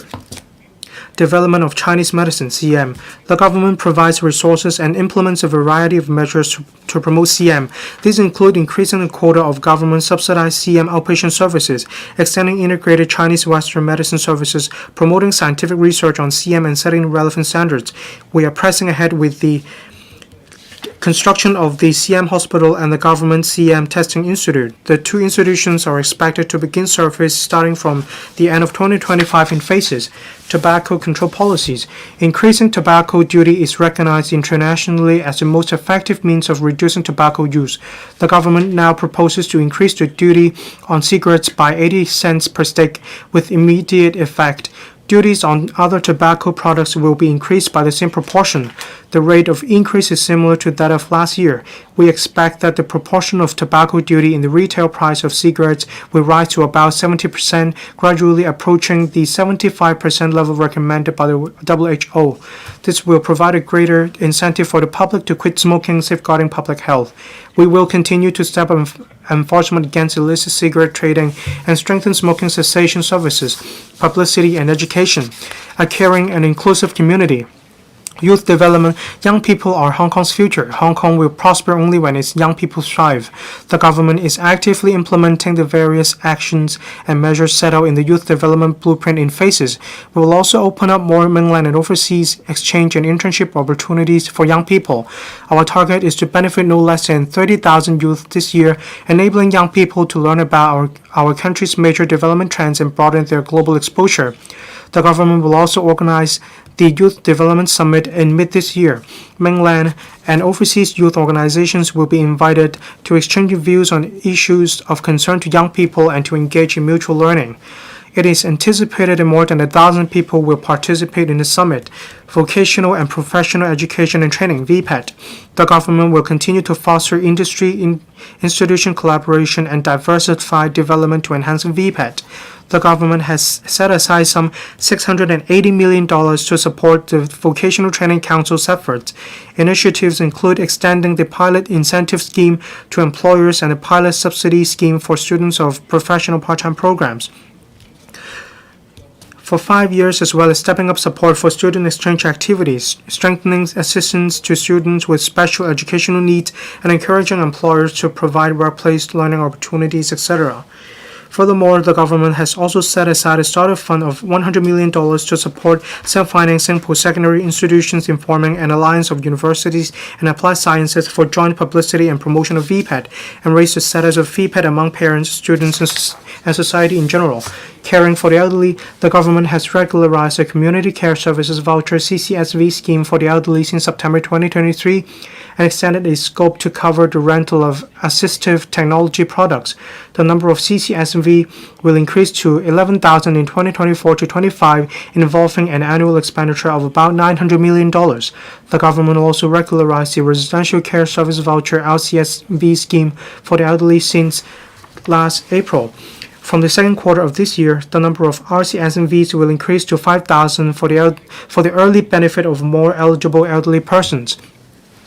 The scheme will involve an annual expenditure of about $1,440 million, support to persons with disabilities. The government is committed to increasing the number of day rehabilitation, residential care, and respite service places for persons with disabilities. As at end 2023, the total number of service places had been increased to 36,400. The government will also allocate funding of about $130 million from the Community Care Fund to implement a 3-year pilot scheme starting from the third quarter of 2024 to provide an additional subsidy of $500 per month for employed disabled recipients of CSSA as an incentive for employment. The scheme is expected to benefit some 68,000 persons. Women's development. The government attaches great importance to women's development, setting aside $100 million last year to strengthen support for the relevant work. The Women Empowerment Fund (WEF), established in June 2023, has so far provided funding support to women's organizations and NGOs for launching over 140 projects for purposes such as helping women assume different roles in the job market and providing them with training on child and elderly care, assist working families in childbearing. Starting this year, the government will set up 10 more aided standalone child care centers in phases. The target is to provide nearly 900 additional places for child daycare services within 3 years. The government will also extend the after-school care program for pre-primary children in phases. Starting this year to cover all districts in Hong Kong, the number of service places will increase to nearly 1,200 within 3 years. Revised estimates for 2023 to 24. Hong Kong's economic growth last year was slower than expected owing to global interest rate hikes, economic slowdown, and continued geopolitical tensions. Notwithstanding a reduction in total government expenditure after the pandemic, revenue from land premium and stamp duty has decreased under a softened asset market, resulting in a larger deficit than expected. The 2023-24 revised estimate on government revenue is $554.6 billion, lower than the original estimate by 13.7% or $87.8 billion. Revenue from land premium is $19.4 billion, substantially lower than the original estimate by $65.6 billion, and also far lower than the previous year. Revenue from stamp duty of $50 billion is lower than the original estimate by $35 billion. Revenue from profits tax and salaries tax is $171.2 billion and $79.2 billion respectively, comparable to the original estimate. The revised estimate of the total government expenditure for 2023 to 24 is $727.9 billion, a decrease of 10.2% compared to the previous year, and is 4.3% or $33.1 billion lower than the original estimate. All in all, it is as expected that there will be a consolidated deficit of $101.6 billion for 2023 to 24. Fiscal reserves are expected to be $733.2 billion by the 31st of March 2024. Estimates for 2024 to 25. Looking ahead, the external environment will remain complicated in the coming year. As a small and externally oriented economy, Hong Kong's economic growth will inevitably be affected. Revenues related to asset market will still require some time to fully recover. On the expenditure side, the government will continue to provide resources for strengthening momentum on economic growth and enhancing public services. The major policy initiatives announced in the 2023 policy address involve revenue of about $14.2 billion, operating expenditure of $13.4 billion, and capital expenditure of $25.2 billion. The financial implications of such initiatives have been reflected in the estimate for 2024 to 25. Total government expenditure for 2024 to 25 will increase by about 6.7% to $776.9 billion, with its ratio to nominal GDP projected to increase slightly to 24.6%. Recurrent expenditure will increase by 7% to $580.2 billion. Of this, substantial resources will still be allocated to livelihood-related policy areas, including health, social welfare, and education, involving a total of $343.7 billion, representing 59.3% of recurrent expenditure. After the pandemic, non-recurrent expenditure will substantially decrease by 47.7% to $33.6 billion. Total government revenue for 2024 to 25 is estimated to be $633 billion, while earnings and profits tax are estimated to be $279.6 billion, increasing by 6.8% over the revised estimate for 2023 to 24. Having regard to the land sale program and the land supply target of 2024 to 25, revenue from land premium is estimated to be $33 billion, increasing by 70.1% over the revised estimate for 2023 to 24. Revenue from stamp duty is estimated to be $71 billion, increasing by 42% over the revised estimate for 2023 to 24. Taking into account the bond issuance and fiscal reserves will decrease to $685.1 billion. In 2024 to 25, the government will maintain its target of zero growth in the civil service establishment. Departments will enhance their effectiveness and efficiency through reprioritization, internal redeployment, and streamlining of work processes in taking forward different new policies and initiatives of the government. It is expected that there will be about 194,000 posts in the civil service establishment as at the end of March 2025. Medium-range forecast. We are determined and confident in overcoming challenges currently facing our public finances. The fundamental principle that we follow is to maintain the sustainability of public finances. We have formulated a fiscal consolidation program to achieve fiscal balance gradually and maintain fiscal reserves at a prudent level for ensuring the provision of various services to society and promotion of economic development, while also having sufficient buffer to roll out measures for rendering assistance to the public and enterprises at times of adversity or in other emergency situations. The medium-range forecast, or MRF, projects mainly from a macro perspective the revenue and expenditure as well as financial position of the government.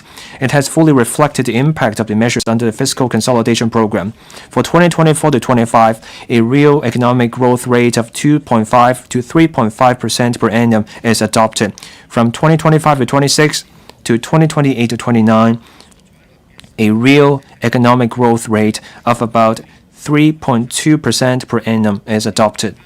During the above period, The average annual capital works expenditure will be about $90 billion, while recurrent government expenditure will grow at a rate of 4.2% per annum. The ratio of total government expenditure to GDP will gradually fall from about 24.6% for 2024-25 to about 20.6% for 2028-29. Regarding revenue from land premium, the forecast for 2025-26 and onwards is mainly based on the more conservative 20-year average ratio of revenue from land premium to GDP, which is 3.4% of GDP. I also assume that the growth rates of revenue from profits tax and other taxes will correspond to the economic growth rate in the next few years. Overall, the ratio of government revenue to GDP will gradually increase from about 20% for 2024-25 to about 22.6% for 2028-29.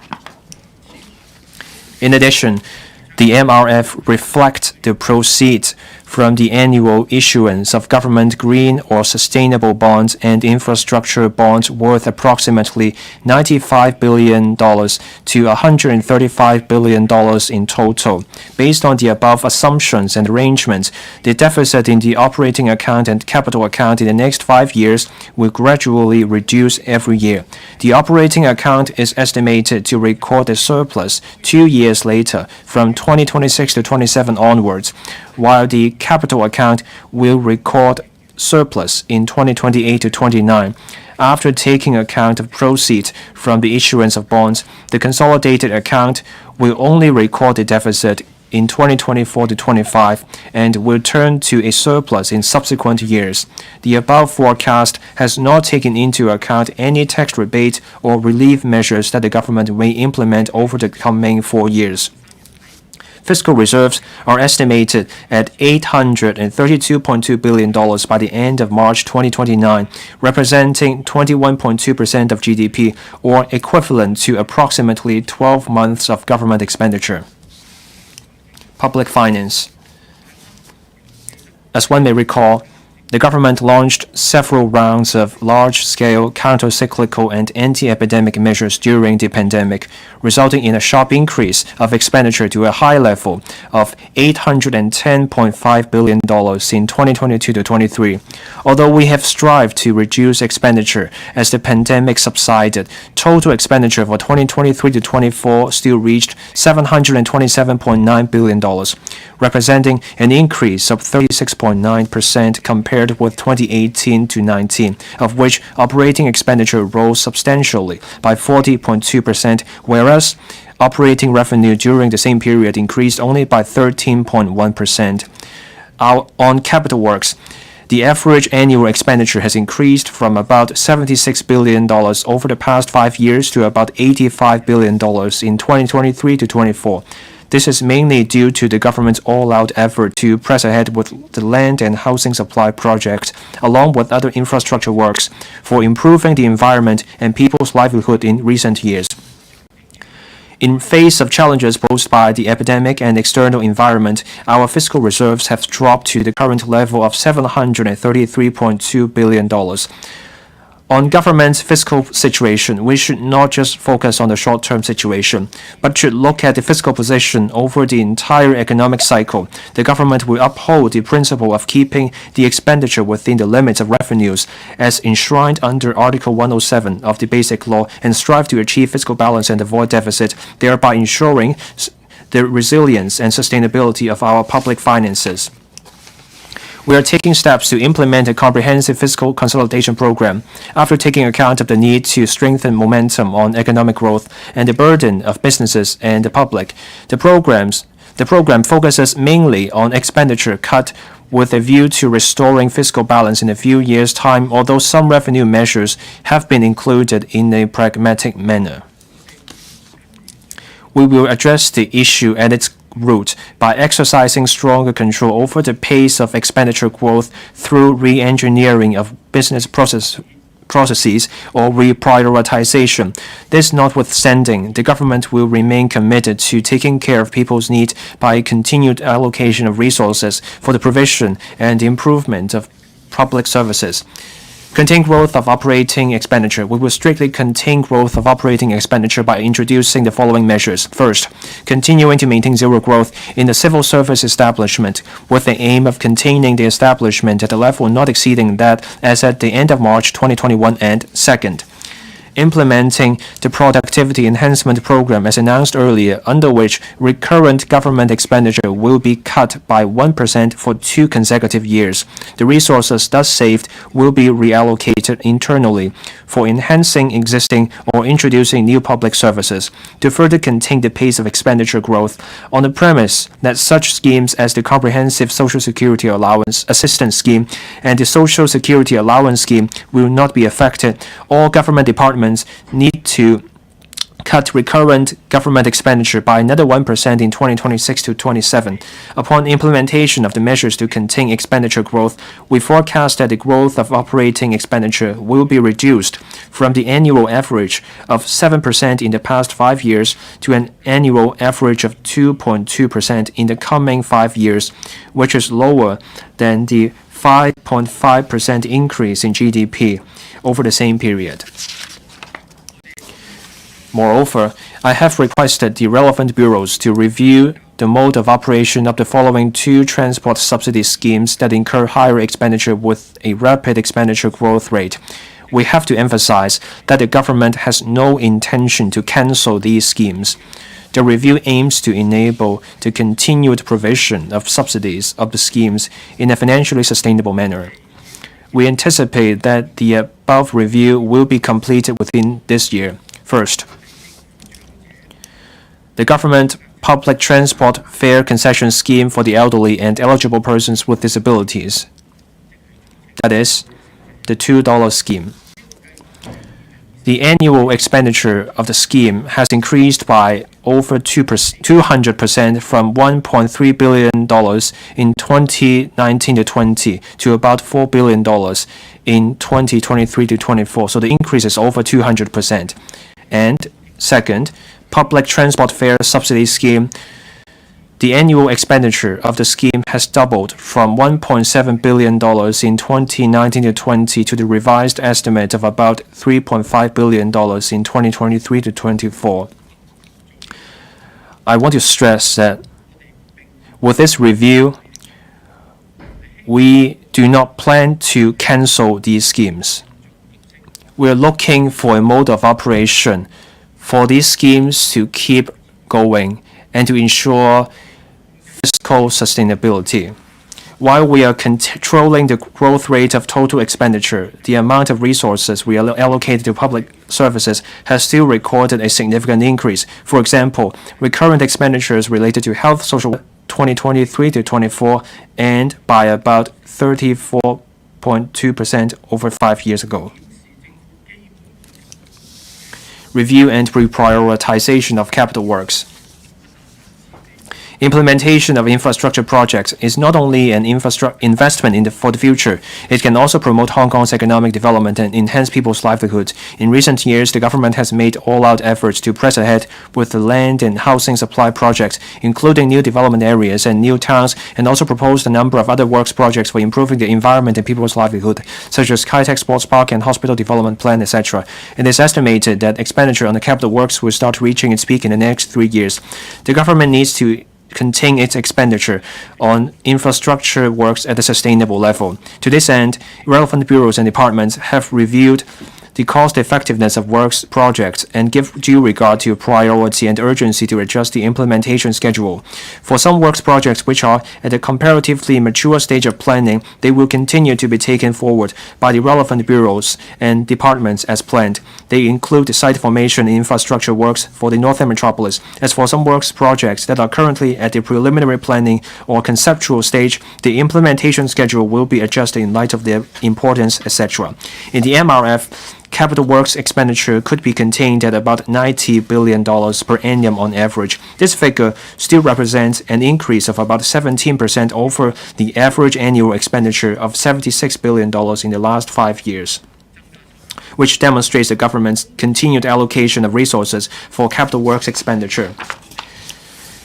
increase revenue. The key to boosting public revenue lies in sustained high-quality economic development. Only through growing the economic pie and enabling the economy to grow in a more robust and diversified manner can we increase our revenue to support the building of social infrastructure and people's livelihood.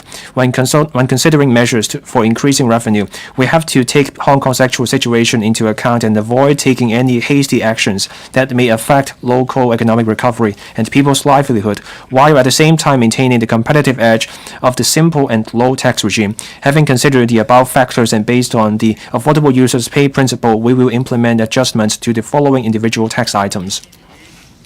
We propose to implement a two-tiered standard rate regime for salaries tax and tax under personal assessment starting from the year of assessment 2024-25.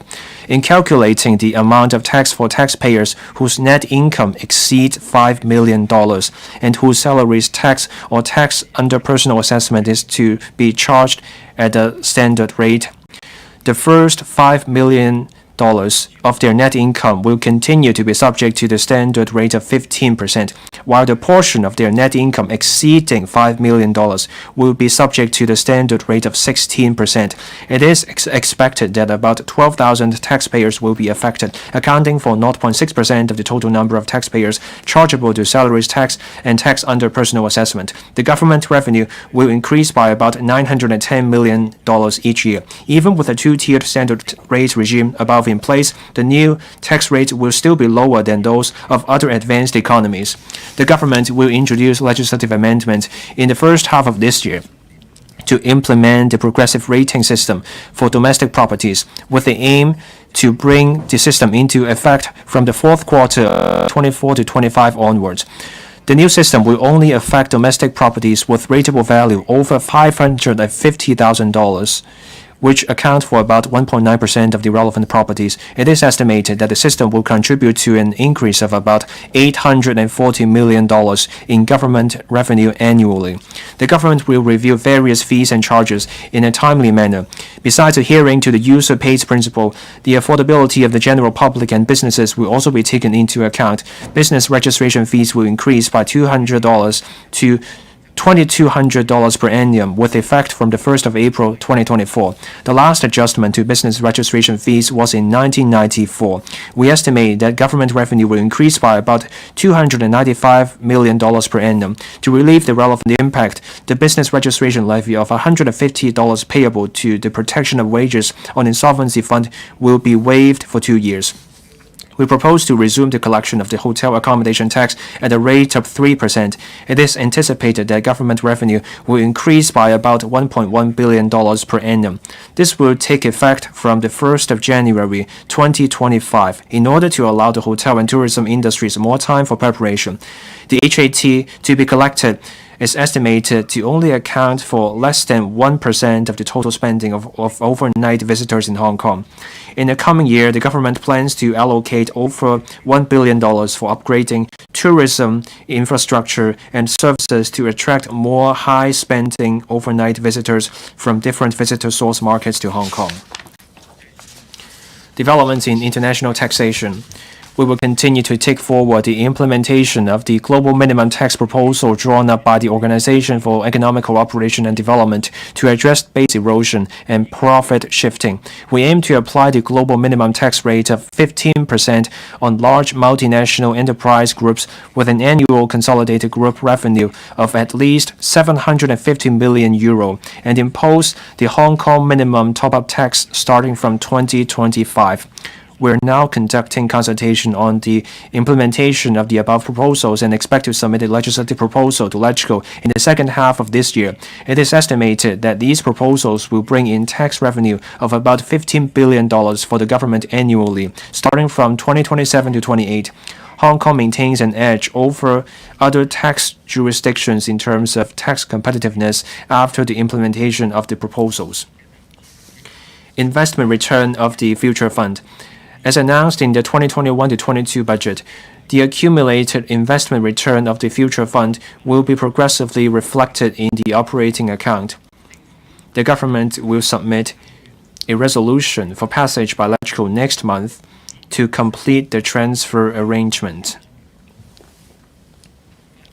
Bond issuance.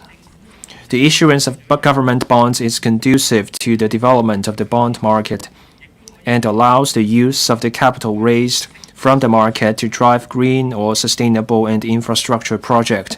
I emphasize that proceeds from bond issuance will not be used for funding government recurrent expenditure. The Committee on the Financing of Major Development Projects, led by me, has reviewed how to adopt an orderly and phased approach in developing the northern metropolis. We plan to issue bonds of about $95 billion to $135 billion per annum in the next 5 years to drive the development of the northern metropolis and other infrastructure projects. For the Kaoyichao Artificial Islands project, we will continue to conduct relevant studies, and in considering its concrete implementation timetable, we will take into account various factors including the public finance position. The government will continue to adhere strictly to fiscal discipline and keep the government debt at a prudent level. It is expected that the ratio of government debt to GDP will be in the range of about 9 to 13% from 2024 to 25 to 2028 to 29, which is much lower than most of the other advanced economies. President, this year will still be fraught with uncertainties. Investment sentiment and capital flows are under the sway of the complicated and volatile external environment. In the short term, we need to reinforce the momentum of our economic recovery, while in the long run, we have to adjust our economic growth model with enhancements to both quality and quantity. By charting the course of high-quality development, we will drive further innovations, bring in new services and products, stimulate new demand, and open up new markets. This is the necessary path to take for the future development of Hong Kong. Just as nature goes through endless evolutions, so economic development has its cycles of ups and downs. New challenges and future uncertainties may be disconcerting. But when we reflect on decades of development in Hong Kong, it is obvious that the path we have trodden, however winding or bumpy, has always led to a better tomorrow. The color of the cover of this year's budget symbolizes the first glimmer of dawn, for this inspires hope, faith, and our longing for greater unity and harmony. We have succeeded in turning challenges into greater opportunities every step of the way. We owe every success to the strong leadership of the Central People's Government, the staunch support from our country, as well as the agility and tenacity of Hong Kong people. Our unique positioning and distinctive functions make us irreplaceable as our country strides towards high-quality development and the building of a great modern nation, and we have been playing an active role in contributing to our country's development. Our country's swift and steady progress alongside a fast-developing Asia has provided us with infinite opportunities along the way. Hong Kong thrives on its cultural blend of East and West and its connectivity to the world. It is also the only place in the world where the global advantage and the China advantage come together in a single economy. So long as we know where we stand and chart the right direction, we will be able to give full play to our unique strengths by blazing new trails and firmly pressing ahead. Hong Kong will certainly thrive and prosper like a dragon soaring far and high in the boundless sky. Thank you, Mr. President.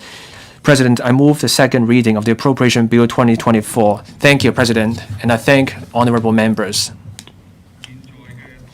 I now propose the question to you that the aforesaid bill be read the second time. In accordance with the rules of procedure, the second reading debate is adjourned and the estimate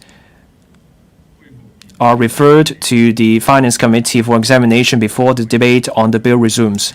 I now adjourn the Council until 11 a.m. on Wednesday, 13th of March, 2024.